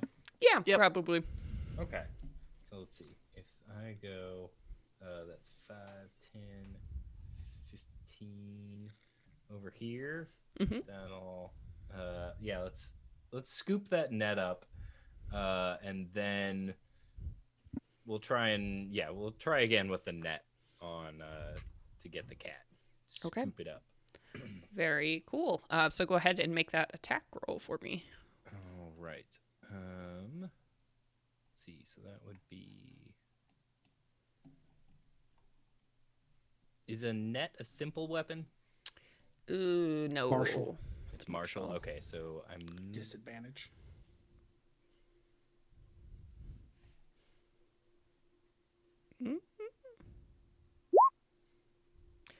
Okay. 10. So, oh, sorry. I think you're muted, Paul. 10. 10. Hello? Okay. Okay. All right. So 10 is not going to be enough to do it. This cat, it kind of like turns, and it's still purring in your arms, Karduk. So it's maintaining its charm over you, but it just kicks its legs like up, and the net flails against your trollkin's arms. Oh, I should have tried snacks then. That is always the gift of Aten. All right. And then with that, Riki, we come to you. All right. Riki is going to go over to the cart, and she's going to look at the chickens and say, "I'm very sorry, Circle of Life." And she's gonna reach in and grab a chicken. And Flutter, flutter, flutter, flutter. is that an action or is that a free action? I'll probably say getting an angry chicken out of a cage is gonna be an action. That's fair. So she's gonna just basically take the chicken and be like, "Come here, kitty. I got lunch." Yum. All right. Cool. Snack plan. Snack plan. Team snacks. All right. So Avi, we circle back around to you here. The cat is still in your companion's arms, Karduk, but Karduk doesn't seem to have like a firm hold over this beast. Yeah, the grapple has ended because Oh, yeah. I'm incapacitated. It's just standing there. It's just sitting on the ground in front of With a Karduk net right now. draped over my arm. Yeah. All right. So we will run on over there to Karduk, and we will, like, with the slow open grabby palms, just try and yank it. We'll make another. And first, she will use her bonus action to rage, so she can get a hold of this little cat. This wee kitty! Double ray. I'm gonna hit you! Oh man, I could have been using my acrobatics. Damn. All right, well, here we go. Oh god, I only got a 9. So you pick me up. This cat lets out a sound as you hold it, and then goes Right. back to purring, but you know it's not for you. Well, then we are gonna use my. Let's see. So I'll be able to like move back over here as she's making her way back to the barrel with this cat in hand. This angry cat, and all the whole time the priestesses are like, "Oh my god! Like, oh my god! The priest is gonna be so mad if you hurt that cat." You look at them; they're like 15 and 16 years old. Clearly, these are like acolytes. They're not full priests, based on their age. All right. So Karduk, you are completely charmed by this cat. What are you doing? Are you just? I'm incapacitated.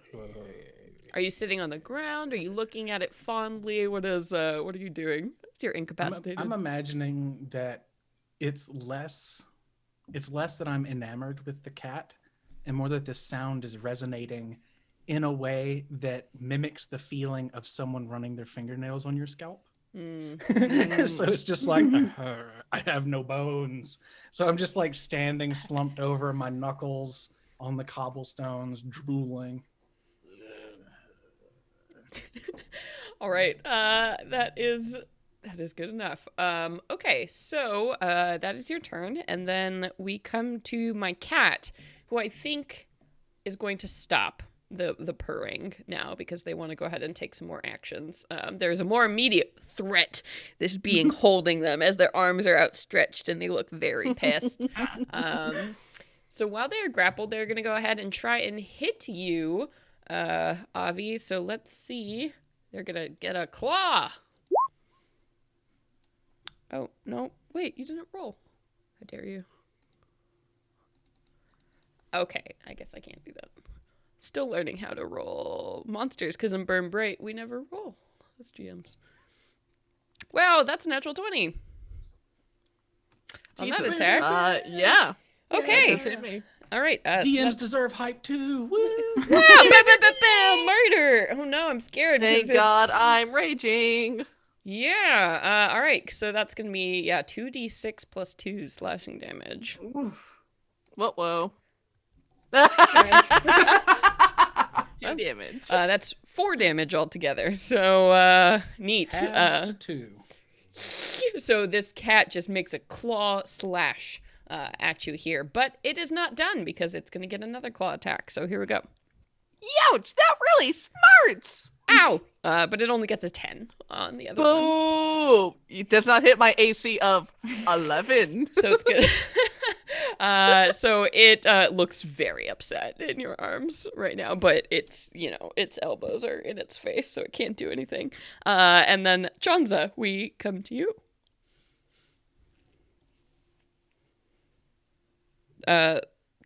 Chanza, Paul. Yes. So, all right. So Cat is over by Avi now, right? Yes. Oh, yeah. Okay. So let me move. Cat would be like here. Okay.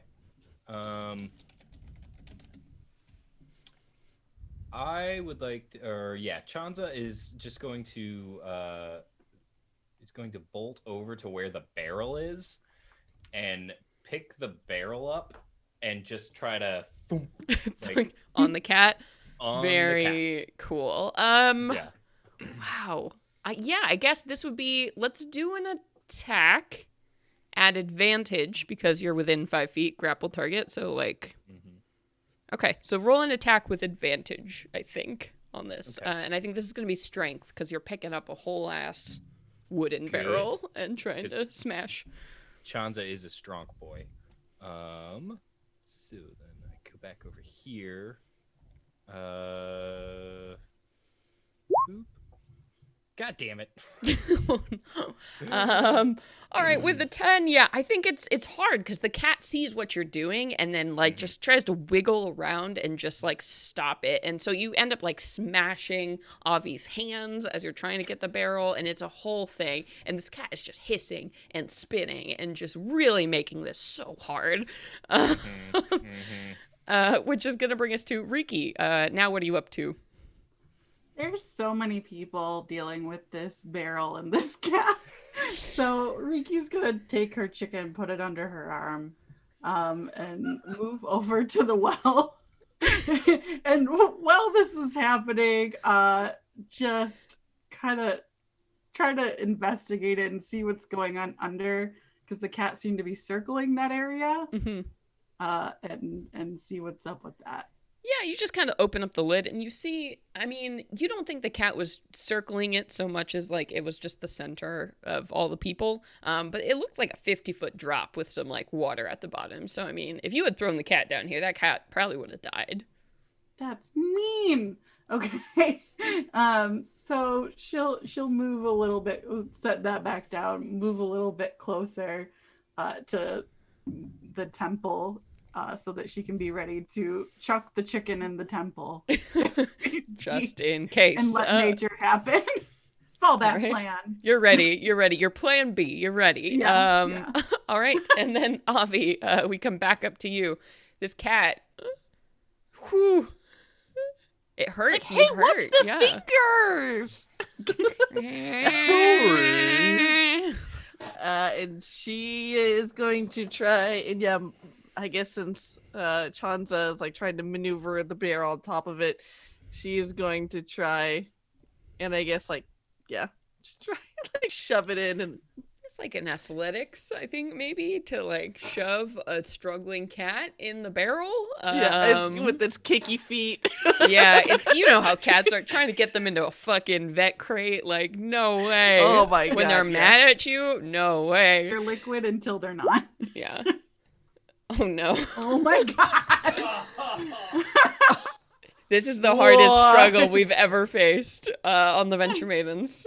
Trying to get this cat in the damn barrel. Oh, I mean, I'll Jiminy roll. crickets. I'll roll, and maybe I'll get like a 1.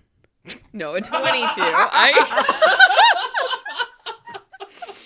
This cat is flying in your arms around, and it just will not go in the barrel. Karduk, we come to you. Now that You are the no longer purr- incapacitated. Now that the purr has stopped, he's not angry or mad, but he looks and sees, for some reason, Riki has a chicken and is looking under the well like an aunt at Christmas looking in her bread box Oh. for something. Like, no, put it down, looking at the temple doors. These two are fighting to try and get the cat inside of the barrel. And he'll basically come over here and be like, Get in the fucking barrel. and just scream an intimidation check. Yeah, all right, let's do it. I only have a +1. You know what? I'm. 21. Whoa! You got a natural 20. Bah, bah, bah, bah! Oh my god! Karduk with the rolls. What Get in the fuck? fucking And you do, and I think this cat is just—it's fighting so many people and has had so many things shoved on it. Just the minute you scream at it, it is shocked and it just falls out of like Avi's arms, startled into the barrel. And with that, you can like seal it in. And, you know, you're holding down the lid as just like the hissing, Oh my God. screaming from the inside. You see, like, Avi's on top of the barrel, and you see the lid, like, something is stunking against it. Yeah. The lid, like, pops up, and you see Like, a they paw. push the whisker flash through the little gap. Yeah, and the The claw comes out, trying to reach for anything. but at John's this, is there to like push the paws back Yeah, in. just- to, like, yeah, push the nope, lid nope, back nope, down. nope. Nope. so you hold the barrel on top for a minute, and finally the cat seems to like submit to its situation and like stops like fighting actively, and everybody in the crowd, starts like clapping and is like, "Whoa, wow, look at that," all around, and now the crowd is starting to disperse because the interesting business has passed, and the priestesses, run up to you and they're like, "Oh my God, thank you so much. Like we said, we have no idea what happened. I mean, Midnight is the sweetest little cat. And then all of a sudden, it was just like, I don't know. She went wild." Well, So Chanza will, as once the lid settles, basically, he's going to grab some of the fish and throw them in the barrel with the cat, because the cat's got to have snacks. You hear, too. yeah, and then and then swoop, slam it back down. yeah. Well, if you wouldn't mind just putting the barrel inside the temple, then maybe we can just put something really heavy on it. And when the priests get back, we were just supposed to watch the temple for like a day, and then this happened, and we just didn't know. Anyway, thank you. Don't be afraid. The light of Aten shone on all of us. The cat now has snacks. Here are some for you. The problem Oh, thanks, I guess. is resolved. Okay, well, Blessed be do you think, to Aten. Come by. Anyone new come to the temple today? I mean, no. I mean, not that really we noticed. I don't know. I guess there was kind of a weird guy who like passed by the plaza, but I mean, he didn't like come in or anything. Was he smelly? I mean, no more than most people who live around here, I guess. What was weird about him then? Well, he was like I think he was a were-rat, and you know, it's daytime, so you know, they usually keep out. I mean, they can go out in the light, you know, but like, I don't know. And he just like ran on by, and I don't know. It was just kind of weird, but he didn't come in. But he ran by, and then just midnight went, just out of control. I've never seen her act like this. Well, I guess take this chicken. Chicken's gonna like hands the chicken. Midnight seems to be having a really hard day, so maybe when they calm down, you can give them a treat. But we're gonna look into this. Where did you get this? Did somebody own this? I don't know, but the temple can pay for it. Did you see which way the individual ran? Yeah, that way. And it's kind of in the same direction she's pointing towards this, Heth's abode, that you were headed in before. Thank you again. Do you know where you're staying? I'm sure when the priests get back, they would really like to give you all some kind of reward for really de-escalating the situation in a very productive way. We'll add it to the agenda. Okay, well, if you want to stop by, or, you know, if you have an address, just, like, come on by, because... Oh, wow. Do you serve appetizers in your temple?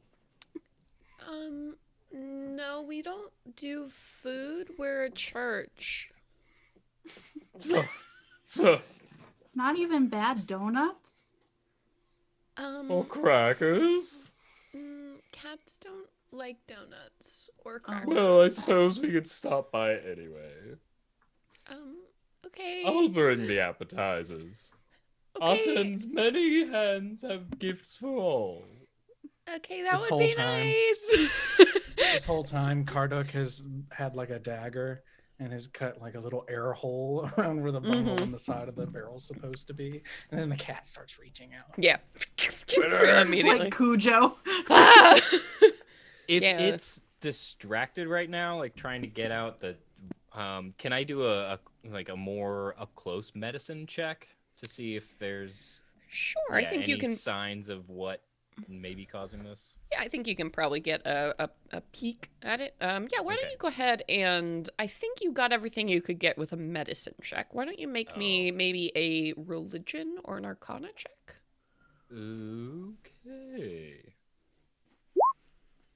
Wow, really good. Womp womp womp. So as you're observing this cat again, it is seeming to calm a bit because it's like tired. You feel like this like kind of wash of mania that came over this cat was probably magically inspired. I mean, temple cats are renowned for being highly intelligent and calm and like really good with people, and this behavior was so, strange. It must have been influenced by something magical.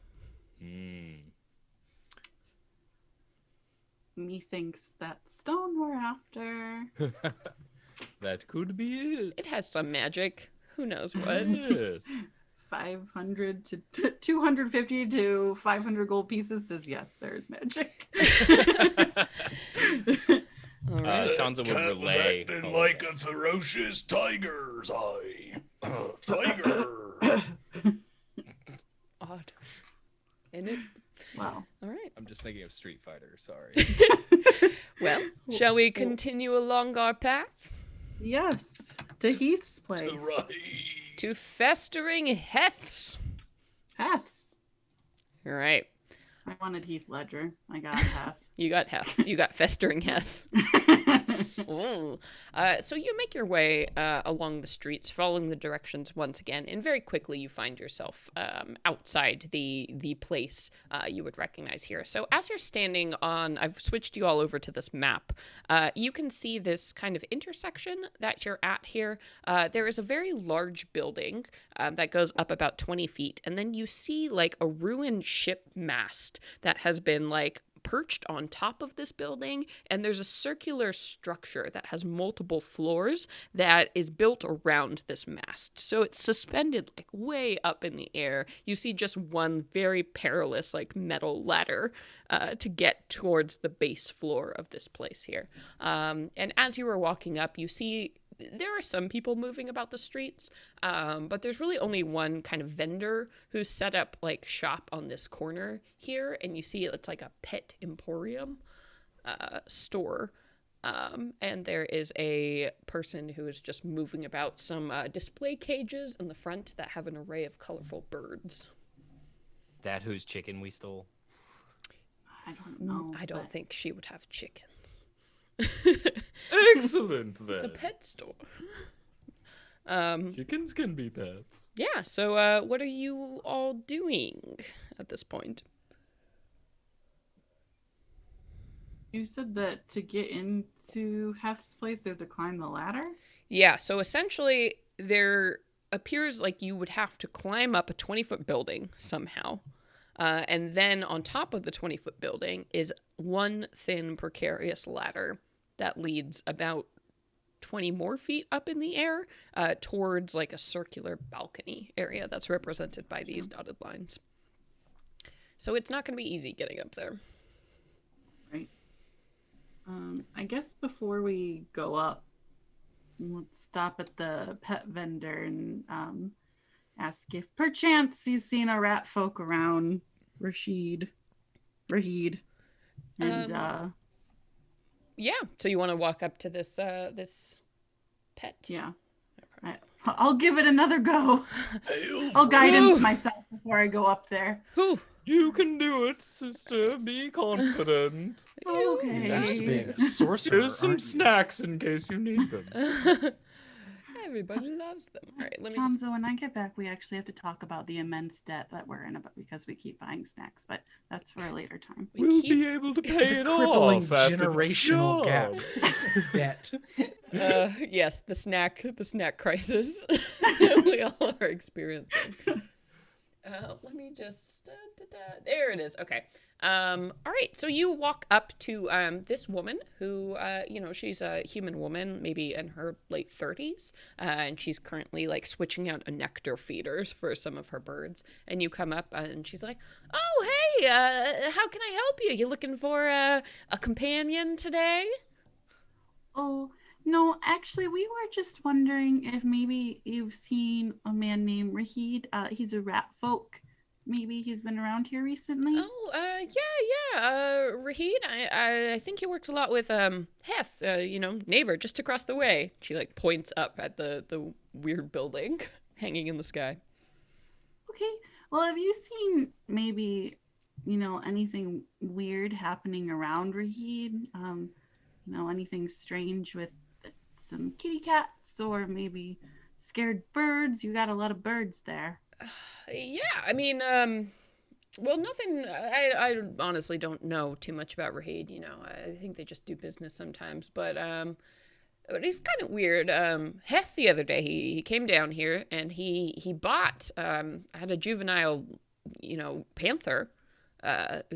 Beautiful beast, and he bought it. Just the other day, and we put it in a crate, shipped it all the way hoisted it up there. It was a huge sight trying to get that beast up there. I'm not sure what he's thinking. And she looks up at this like tiny kind of towering, cylinder that he lives in.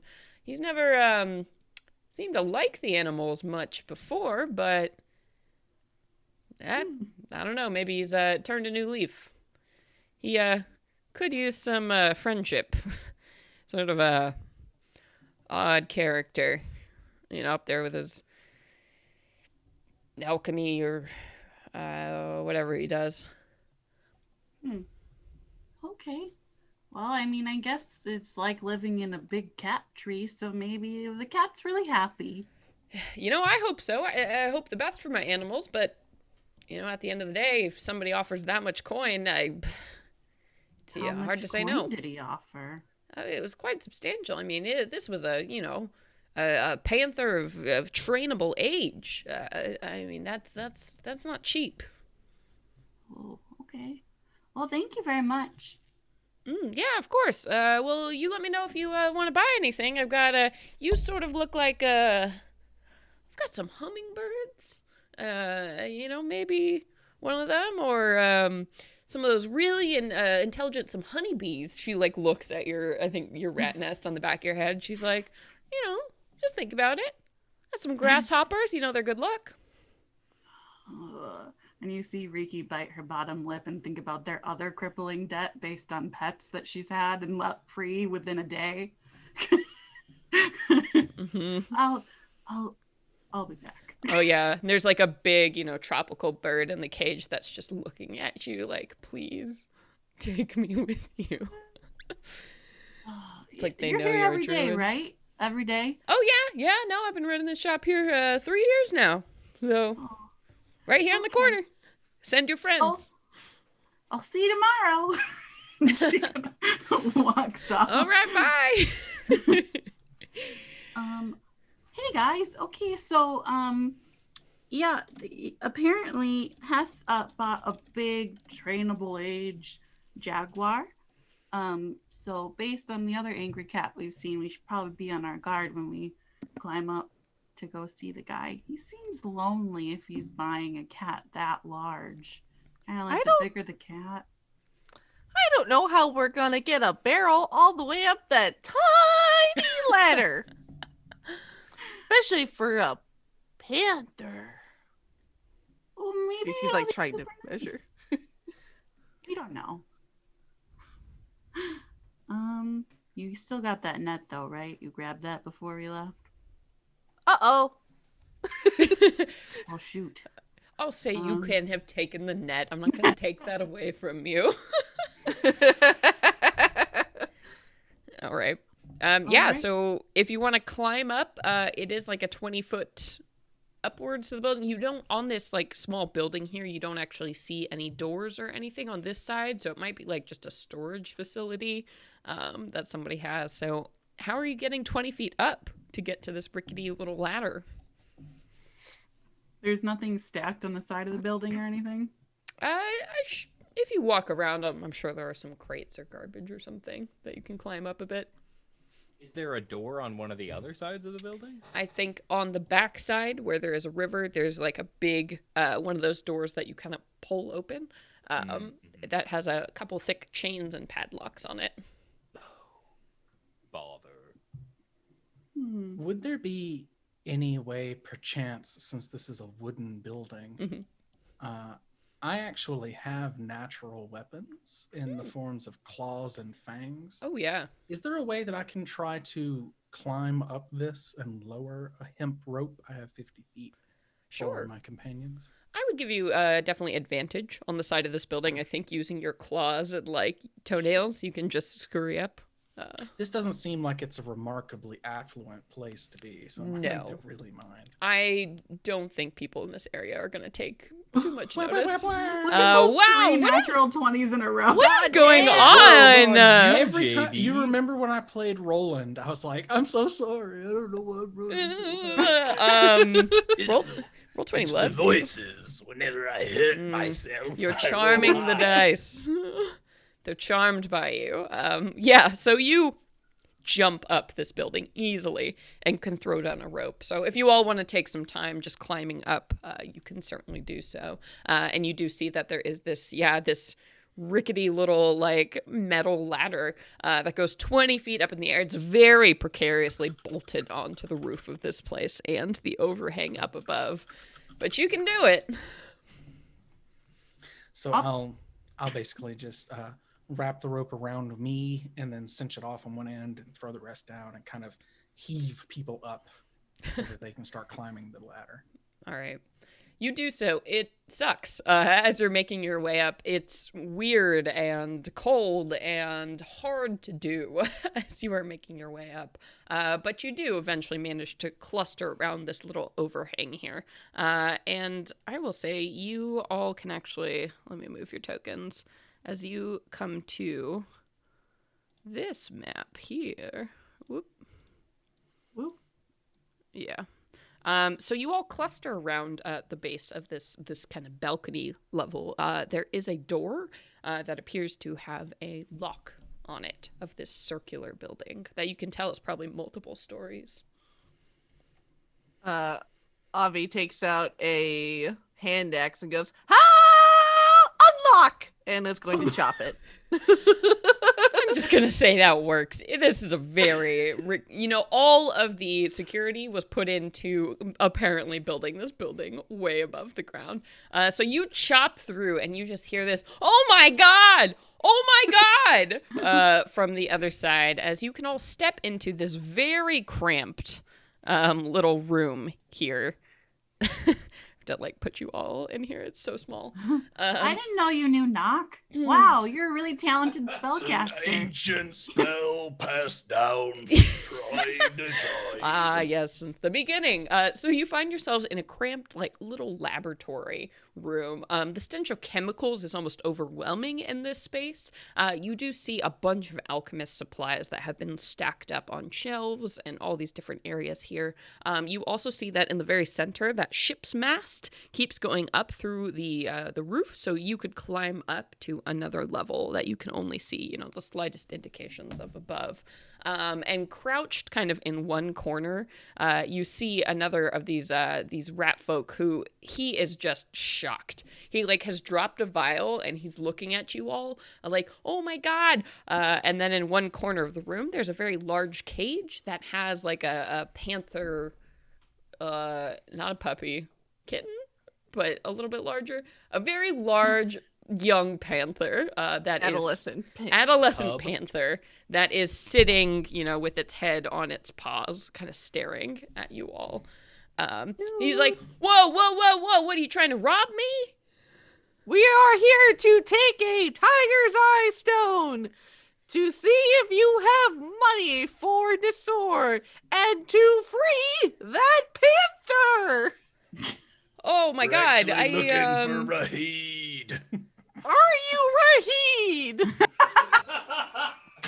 No, oh my God, no, I'm Heth. This is my house. You just walk into my home. Your house.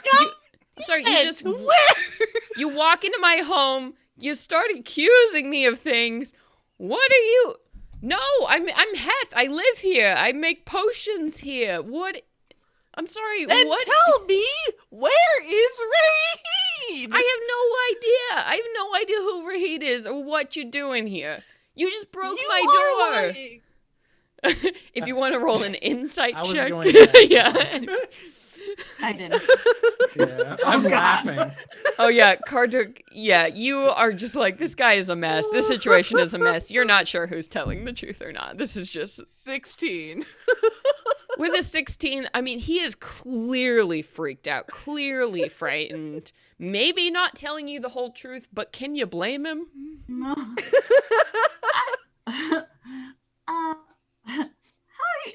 If you're not Rahid, how are you doing today, sir? I'm not good. Some four jackasses just came into my house and busted down my door and then want things, and what the hell? To be fair, I never stand in front of a barbarian and their axe. So I didn't even know it was my house. How could I ever not stood in front of it? I don't. Good question. We may have gotten off on the wrong foot Oh my here. god. Oh my god. Let's just take a moment. Okay, but that one has to go Let's- outside and points at Avi. You have to stand Let's- outside. I don't want to talk to you. Avi, do you mind? She's got like Just she's got like a hand axe in each hand, and she crosses her arms, and you see these axe blades just sticking out. She's like, "Fine, but I'll be watching." Oh my god. Oh my please goddess. do. Oh my Bastet. What the hell? Okay. We'll pay for that lock. Yeah, thank you.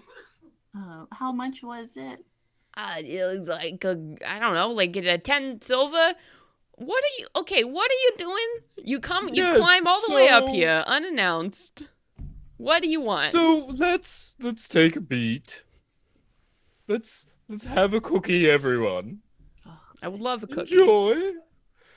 All the little cookies are like pressed with the symbol of Aten, which is like the sun disk with little rays. He doesn't pointing look out in at it. He different just pops direction. one in his mouth. That's Oh my fine. god, he bought the deluxe cookies. And there's with little the hands Deborah on in. the ends of it. Those are copper piece. Oh God. Okay, thank you for the We're cookie. What do here. you? What? You're Yeah. welcome. Yeah. Okay. We're looking for Rahid. We've heard that you do a bit of business with him.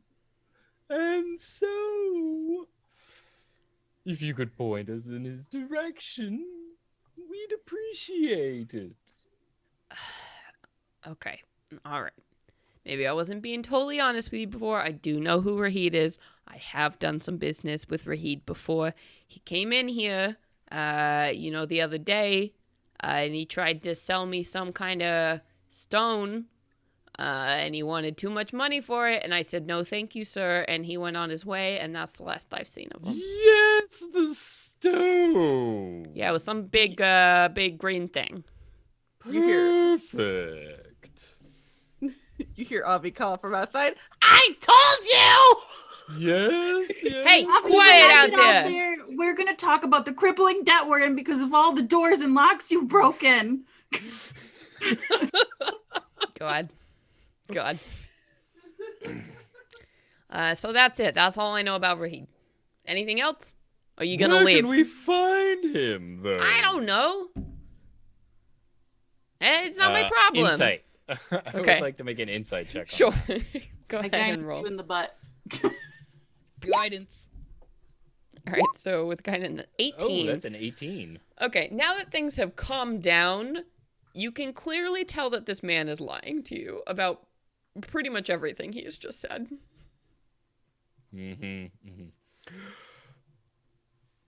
Now, Heth, Yeah. What? And he's kind of there's backing up. another cookie in it because the light of Aten brings everything into it. Okay. What does that mean? It means the truth. So, please, I ask nicely again, otherwise, that one may come back in here. How can we find Rahid? That's right. All right. Why don't you make an intimidation check with advantage because Avi has literally kicked in their door and they are terrified. Heth is terrified. All right, here we go. With advantage. Oh my god, a 7? I mean, have you heard the voice? Well, There's some like cookie crumbs dribbling from your mouth. And this person, Heth, is like, get out of my house! Just get out of my house immediately! You have no business being here, no business asking me any questions. Just get out of here! And he's kind of like trying to swat feebly at you all. He's not actually hitting any of you, but he's trying to like brush you out with his body. The bones say to kill him because I'll do it. Oh my god. All right, do you Trigger man. Yeah, do you want to make an intimidation check saying you're going to kill him after you've ripped off his door? Yes, of course. Absolutely. Yeah. can't reach you to guide. Oh my god. God. All right. So so this guy is like, I warned you, and he's gonna jump across the counter, and he's gonna jump to this cage that has the panther here. In a deft smack, the door falls open, and he pulls from his shirt like this green stone on a pendant that he waves in front of you all, and he goes, "Sick 'em!" And as he does, you see this green flash kind of flares up in the panther's eyes, and it springs towards all of you. So I'm going to say you all have a moment to like do something before this devolves into a combat. Is there anything specific you were doing here? I'm gonna fucking tackle that guy. As soon as I see that glowy stone rock and he's like waving it around, she is like charging, running, and like just pile driving into him. All right, let's go ahead and make a grapple check then.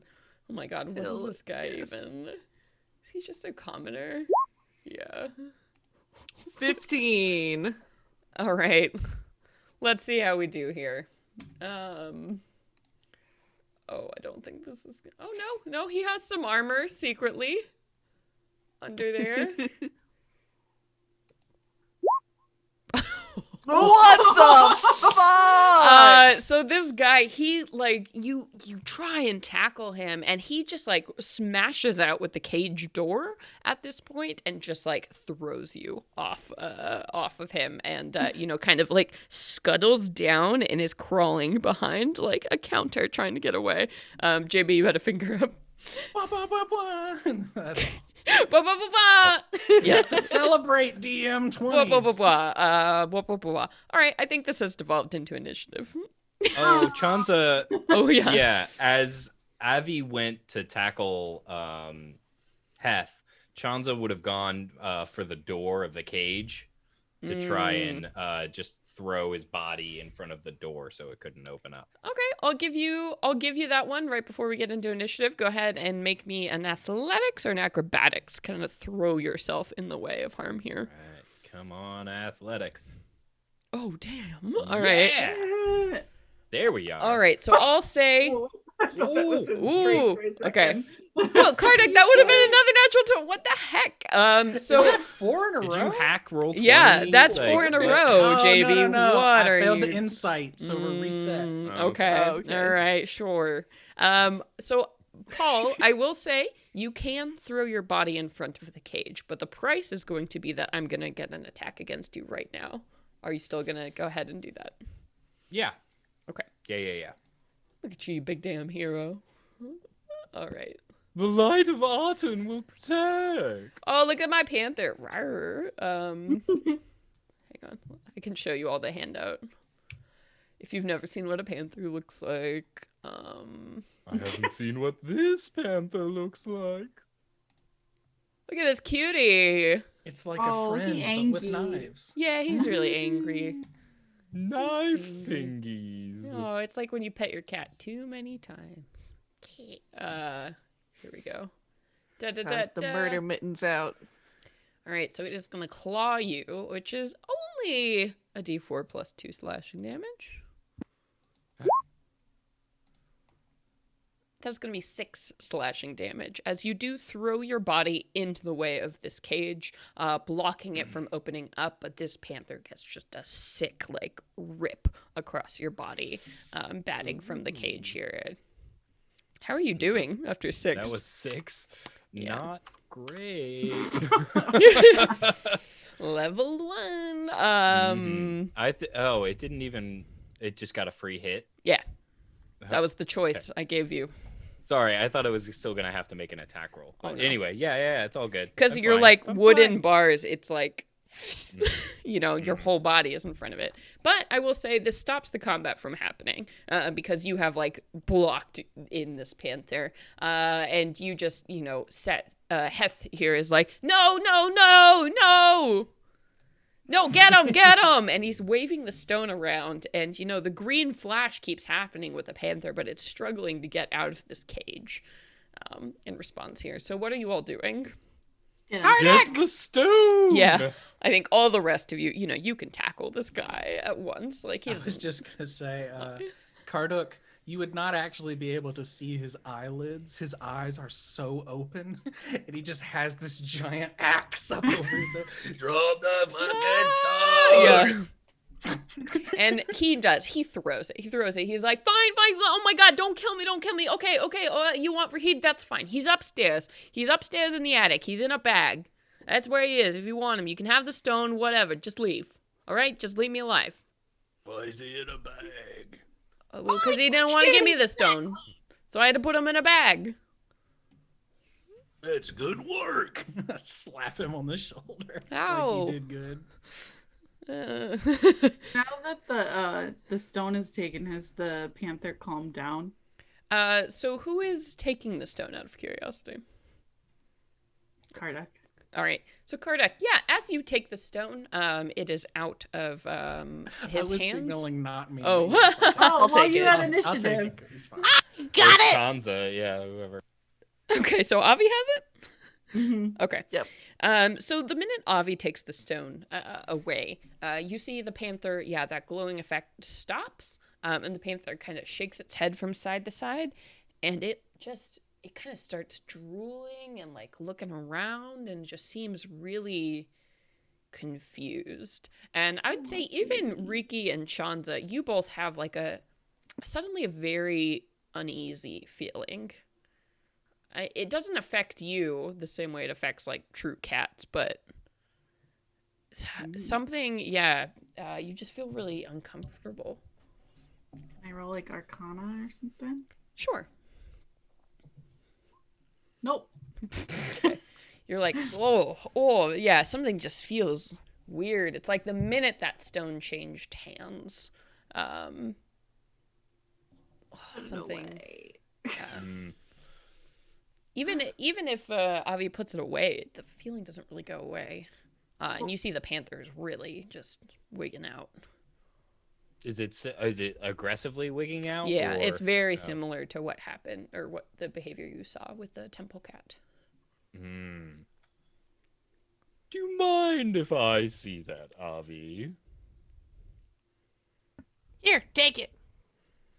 I'm gonna sit down. Yeah, and you take it. It's worse like when you're holding it because it's right there in Ooh. front of you. Ugh. Mm. This is a cursed thing. Yeah, Just if you want to throw make it in a bag. if you want to make a religion check or an arcana, Sure. maybe. Oh my gosh, yeah. You know something about this stone. You know that this guy, Heth, spent a lot of time with the stone, so maybe he was able to do something to it that, like, made him have control over it, but you all don't seem to have the amount of control that he established, and it's just awful. Like, now that's just a presence that's unleashed here. Well, let's go get Rahid.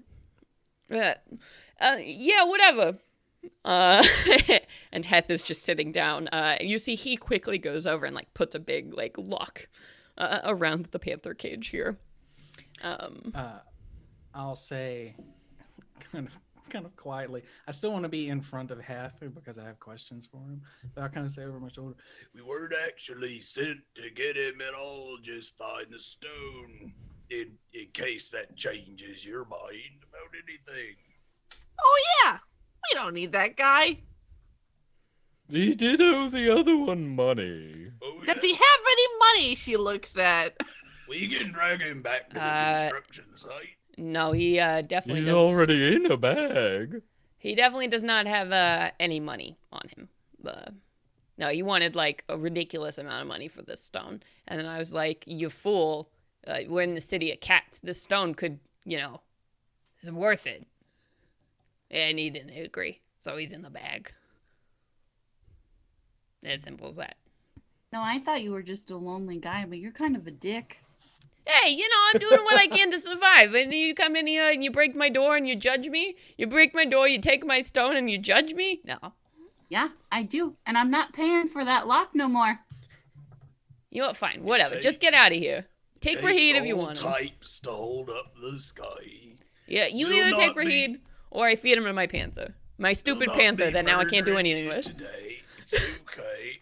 We'll You know- take our rat man and throw him up from here.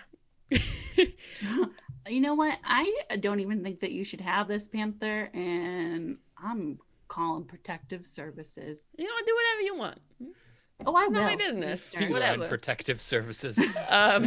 All right, so why don't you all give me what's the summary of what's happening? So we're getting Rahid, who's in the bag. I'll go try to fetch Rahid. Yeah, I think you can, we're running out of time. You can go upstairs. You can find him. He's literally in a butcher's sack that has been wrapped in rope and is hanging in the top level of this place, suspended. So you can get him down, and he's like, hey, what's the big idea? Hey, I'm going to kill you. I'm going to kill you, you traitors. And he's just kicking and hollering, but you can just, hold the bag the whole time The easily. bones haven't been your friend today. Who are you? I'll just drag him across the like down. Ah! He's yelling as this happens. I heard it's hard to break your bones, were-rat. What? Who are you? What do you want? He's just yelling, hammering, and hollering the whole time. All right, I have to run to the restroom real quick, but I'll be right back. I want you guys to know I'm probably taking this panther with us. Yes. Oh, hell yeah. Yeah. How are we gonna get it down though? He's a Especially cat. since it's freaking out now. We're just Just, gonna let it out into the city. Do a harness knot, and you go around one leg and around the other, and you tie it like at the small of his back. I'm glad Lower we're down. discussing this. I'm a one. clearic, not a ranger, JB. We got I a don't know sailor. about that She knows nonsense. knots. Oh, I yeah. can tie nuts. That was why I pitched Excellent. it. Nautical. Oh, I'm that's sorry. perfect. Oh, that's a Beep, good beep, one. beep, beep. Mhm. Oh my god. I'm about to kick As- this guy off of his little tower. As Yeah. Moobot has said, be sure if you want to check this out. The Southlands seems really cool from Kobold Press. So Mhm. there are links in the chat if you want to check out this adventure and others in this setting. It's got kind of a Egyptian Persian vibe from what we've played today, like the way that it looks and the way that it kind of feels and operates.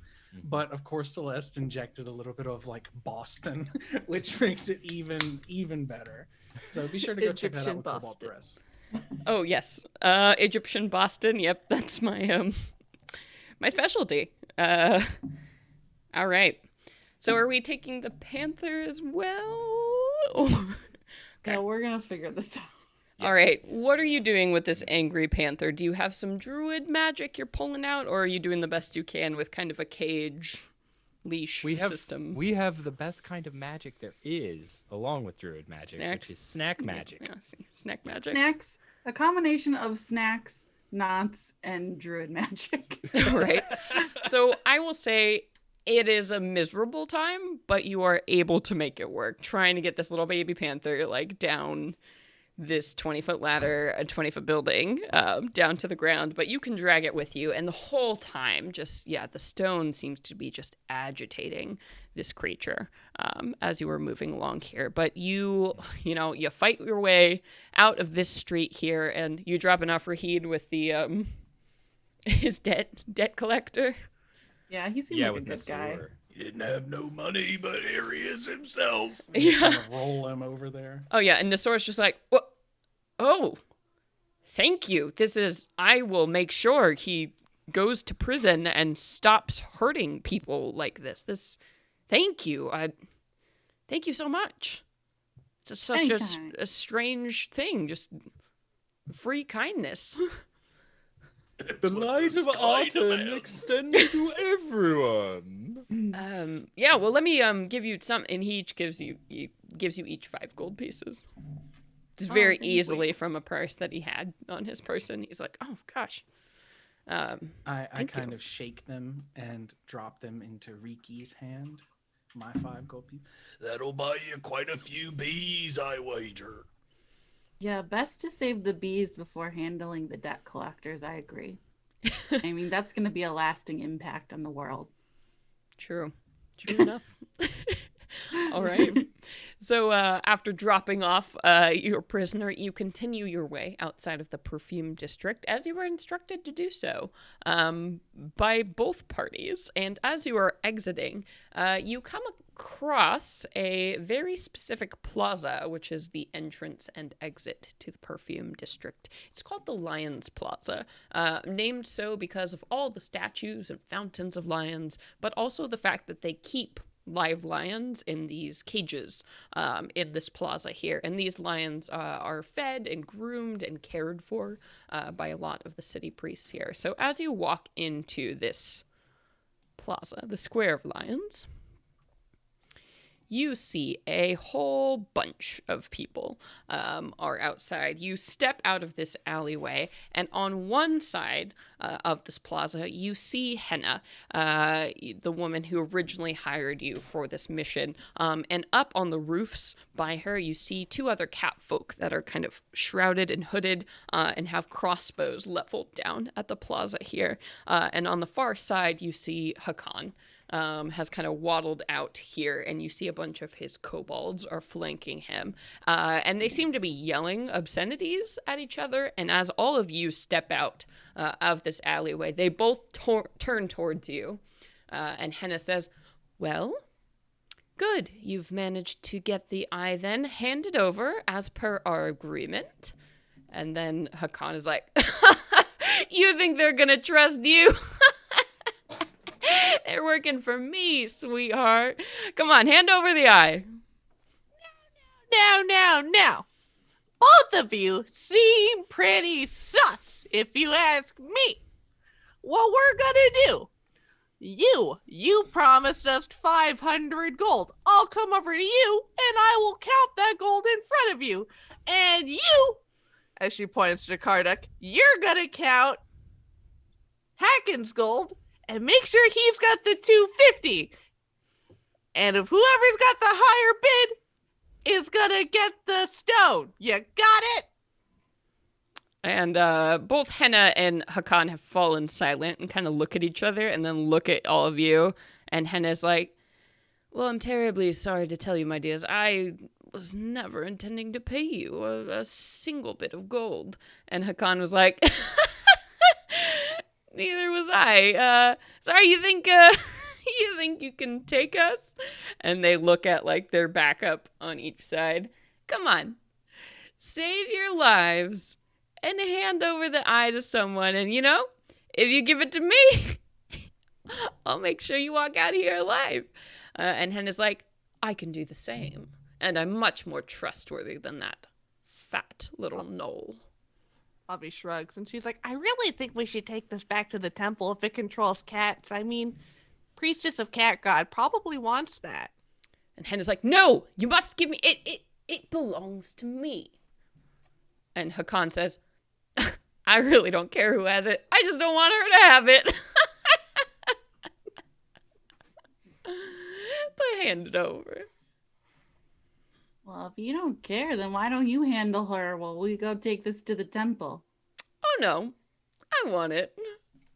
It's clearly very valuable the way you all are guarding it. Kind of licks his lips. All right, well, I'm leaving. She's just going to turn around. Okay, then it's gonna devolve into a brawl, as both of these sides are, so Henna's people immediately start, like, peppering you with arrows from up above, and Hakan sends in these kobolds, to try and swarm you all. So, I'm gonna say, you all can make the decision. You're clearly outnumbered in this fight. Do you stay and fight and take your chances, or do you try and do something else in this moment? And we're just going to narrate this since we only have a few minutes left here. What is the choice? We have a very feisty kitty. Shanza is literally fighting. Yes. No. Cora is on Henna's team. Hashtag Team Henna. Yeah, I say we just... Is it like way far away? Yeah, you could definitely not make it to the temple before they could kill you with just pot shots. Because they're jumping from roof to roof. I'm firing arrows at you at this point. It's a busy city. We can duck in buildings and shit. Sure. Through alleyways. The bones never lie. All right. I run in. So do you want to take your chances? Oh, okay. So That's Kardak what is. I do. Oh yeah. Yes. Okay. Looking at the map Yes. now that I'm not being assaulted by a literal cat. Are those priests or priestesses on the other side of the? Okay. Yeah, and it there's basically two- looks like priestesses were just coming in maybe to feed the lions who are pacing back and forth in their cage in anticipation of food in this moment. And they are like holding, their bowls of meat like in the middle of this like war that's about to break out in the street. How Chanza is gonna bolt over to the lion's cage then and open that up, I think. Okay, cool. So you want to run over and open up the lion's cage, and Kardak, you're also going to run in there and kind of just start chopping. Okay. Bones never lie. Today's the day to die. All right, and Avi, you are taking off towards the temple with the necklace. Oh yeah. All right. Riki is Or gonna no, go- because you're gonna try and use it to try and command the lions, yeah? Or I think You can Chanza's try up- that. I'm also thinking because there are priests right here, maybe they can't necessarily help us out in combat, but they're friends of the lions, presumably. And if we let the lions out, maybe that can cover our escape with the priests that we've already befriended. cool. Yeah, then I'm gonna fucking book it. Okay. And Riki, what are you up to? Riki's going to use her form of the lion and turn into a lion so that she can run faster and just like start booking it and kind of covering or take it whatever just to try to help get us there. Okay, so Riki and Avi are running, and Chanza and Kardak are like fighting, holding it down. Kardak will. This is it for him. He'll fight until he lives or dies in this square. Lions at his back, throwing spears and javelins like lion time. Story. All right, yeah. So let's go around here, and it's gonna be like a skill challenge. I'm gonna give you one skill that you're using in this situation, and the role you determine is how the rest of the fight is going to go here. So, Paul. So for Chanza, you are letting loose the lions and trying to get that to be a thing. So what kind of skill are you using to accomplish this? Pardon me while I pull my character sheet back up. That was closed by my feline companion. She didn't want you to fight. She was disarming you. She closed all my tabs. I got mine to fall asleep in my arms before that happened. I got Oh, I haven't seen mine. I'm scared of what he's doing. That's suspicious. I know. Let's see. I think, animal handling would be obvious, but you might, I can do persuasion, maybe, or... I mean, you're a lion, sort of, and they're lions, sort of. Well, and I can, and just like Sister Riki, Chanza can transform into a actual lion as well. So I'm thinking run over there, open the door up, and then cast healing word, and then transform into a lion. I see. Because I did get a bunch of damage that last time. Yeah, boo-boo. But then, and like maybe, either use persuasion to attack with them, or use stealth to kind of lurk around and pick people off that are attacking. You get one skill. Non-combatants. Which one do you want to do? Ooh, no, fuck it. Let's use persuasion. Okay. That's much more. I think that's. You more have a Lion King moment. characterful. All right. Yeah. Let's roll The it. light of autumn. See whether you live or die in this plaza. 14? Respectable. Okay. All right. Riki, you are running behind Avi. You are kind of covering fire. What kind of skill are you using to get away from the situation? Yeah, I think that having been in the city for a while, she's gonna kind of just like be nudging Avi along kind of into the shadows and stuff to try to lose their line of sight. So I'm going to try to use stealth as to kind of like get out of their range of sight. All right, do it. Oh no. Ooh, it's not great. Nope. Okay. And Karduk, you are in there hammering away, using violence to solve the problem. What kind of? I think you're muted. Yeah. I haven't spoken yet. Okay. So let me sell you on this, right? Okay, I'm ready. Spin it to me. Trollkin, Yeah. It's not a huge stretch. Trollkin are very hardy. Yes. They can actually heal themselves in the middle of a fight and spend hit dice as though they took a short rest on their turn. Yep. 16 armor class, 15 hit points, beefy. I have rage left. So I'm actually thinking just like a constitution save or a constitution check to just suffer through it, to just push through all the nicks and cuts and bruises of this vicious melee in this place. Yeah, I mean, to set you up even more, I'm willing, if you want to do like a athletics constitution skill or something that would give you your proficiency as well, I think would be more fair. Yeah, that's why I was like either a con save or an athletics would be the fantastic one. So Yeah. we'll do that. Let's do it. Nice. You're carrying us. Champion. All Our right. names are Backpack tonight. So and if I have like a 10-second little, oh they're yeah. like scampering across the rooftops and they're shooting these shots down at our fleeing companions as they shift into lines and jump into the shadows, and just a javelin comes out of nowhere and sinks into one of them, slamming up against people as like these lions are finally getting free, and just everything coming in and coalescing in the middle of this place. And I know that it's either die or hold them off long enough that the guard come and they scatter. Hell yeah. And Avi, as you are running, trying with this stone, trying to get it to the temple somewhere where people can like actually protect you and handle the situation, what skill are you using to accomplish this? So she is definitely going to use athletics, as she is hauling ass. She is running and jumping over like carts that are passing by. She's ducking past people who are carrying like jars of water on like the shoulder hangs, and she is trying, like a pro football player running down the field, dodging people who are trying to tackle her and take her down. Hell yeah. All right, let's roll it. Could I use my rage as I focus my energy and my mind to be able to get advantage? I think you can probably rage as you're football punching people in the street. That makes sense to me. Right. Okay.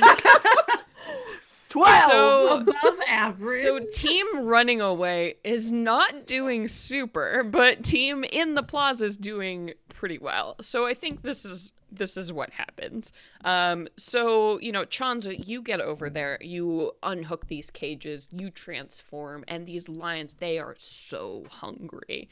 They have been waiting to be fed, and you can feel that, and you know that, and you just channel that wrath immediately, heading towards this, this rotund knoll and his little bite-sized snack kobolds, just immediately as they're unleashed. Aten provides snacks. You provided the snacks. They go, and kobolds just get like shut down immediately. And Henna comes in there with her sword swinging, but you are there to meet her, Karduk, blow for blow, as you kind of like hulk out in this very trollkin way, and just come in blow after blow. And this whole time, her catfolk on top of the roof have been trying to pursue Avi and Riki, and I think they get a lot of really good shots off on you, Riki, because you try to step in the shadows, but you're just too slow. And so you take some nearly fatal wounds as this is happening. And Avi, you take some wounds as well, but you push through. You don't even notice it as you pass over the doors of this temple and kind of collapse, throw down the stone, and the priestesses are like, oh my God, like what? They pick you up and they close the doors, give you immunity. And eventually, you all have survived through this moment. Both Henna and Hakan turn tail in the middle of the fight, seeing their respective servants either failing or being, eaten by lions. And they kind of part in the streets here as these two separate factions go their own ways, and you get this cry from them. This isn't the last. If you're going to stay here in this city, I'm going to make you pay. And just a cackling laughter, full of hunger and venom, trails from the other direction. You all have won the day, but you feel like you're in quite a bit of peril here in the city of the everlasting cat. And that's where we're going to end for today. I like wrap my arm around Chanza and pull him in and say, The bones never lie. But sometimes I do read them wrong. You all have survived. You made it through Cat and Mouse. A hell of a level 1 adventure. A lot of NPC interplay, dialogue, meeting new people, exploring the city. Thank you all so much for playing. Once again, this has been Cat and Mouse. You can actually go to the Kobold Press website and buy Cat and Mouse if you enjoyed this adventure. You can also buy it on Roll20. As you can see, all the maps are already set up and integrated. So thank you again so much to Kobold Press for sponsoring this stream, for providing this. Please do go check out their Kickstarter, which is live right now, and I believe for 10 more days. So go check out the Southlands campaign setting on the Kobold Press Kickstarter. And of course, I want to go around and make sure that all you lovely people can tell the people where they can find you when you're not here. So let's switch to that talking screen. Oh no, it's all bunked up. Okay, never mind. JB, where can the people go to find you when you're not here? Well, my name's JB.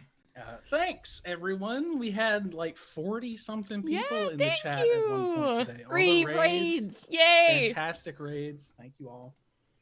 I am JB. Most of you know me as @DropTheDie on Twitter, Facebook, Instagram, LinkedIn, OnlyFans, Patreon, like everywhere that you can find it. Drop the Die. I write, edit, and do layout for tabletop stuff full time, and do consultations on Ko-fi. You can find all those links on my Twitter, and I would love for you to stop by and say hello. I've played with the Venture Maidens quite a bit in the past, including the Descent into Avernus live stream, which was a hoot. Fantastic. Sage ran that one for us, despite what we said at the onset of our session tonight. But please come and say hello, and please do check out all these third-party and fourth-party things, especially settings books like Southlands. You can obviously take a bunch of stuff from those books and put them in your own games, or retool them and use them without having to do all the prep yourself. So good. So good. Such a rich world, too. And then all of the different race options, really cool. Like the cat folk, I think all the options provided, and the Djinborn are also extremely cool. Are very cool. I also really like their version of the Knoll that they presented here. There's just a lot of really good stuff. There's the not bug poured- people, too. Yeah, I've not poured over every word, but everything that I have read of the setting for this game has been very balanced and gets my seal of approval. Very good stuff. And Sage, when you're not here, where can people find you? When you're not here in the City of Cats? When not in the City of Cats, playing Avi. Sweet baby Protect. Oh, baby. I can't wait to play her again. She was great. But when we're not here in the City of Cats, I will be beginning season 2 of the Empire of Ghouls module, which is also written by Kobold Press. Lots of great content that they make. We're playing through that module that I've adapted to my own homebrew world, and we'll be starting up season 2 of that come January 8th. If you haven't watched season 1, if you want to catch it, you can join our Venture Maidens Patreon, where I put edited podcast audio of all of our episodes, or you can just watch all of our past streams on YouTube, on the Venture Maidens YouTube channel, where we have the Descent into Avernus campaign, our whole main campaign, and season 1 of Empire of Ghouls. And now we're with the Frostmaiden that Celeste is running. Yes!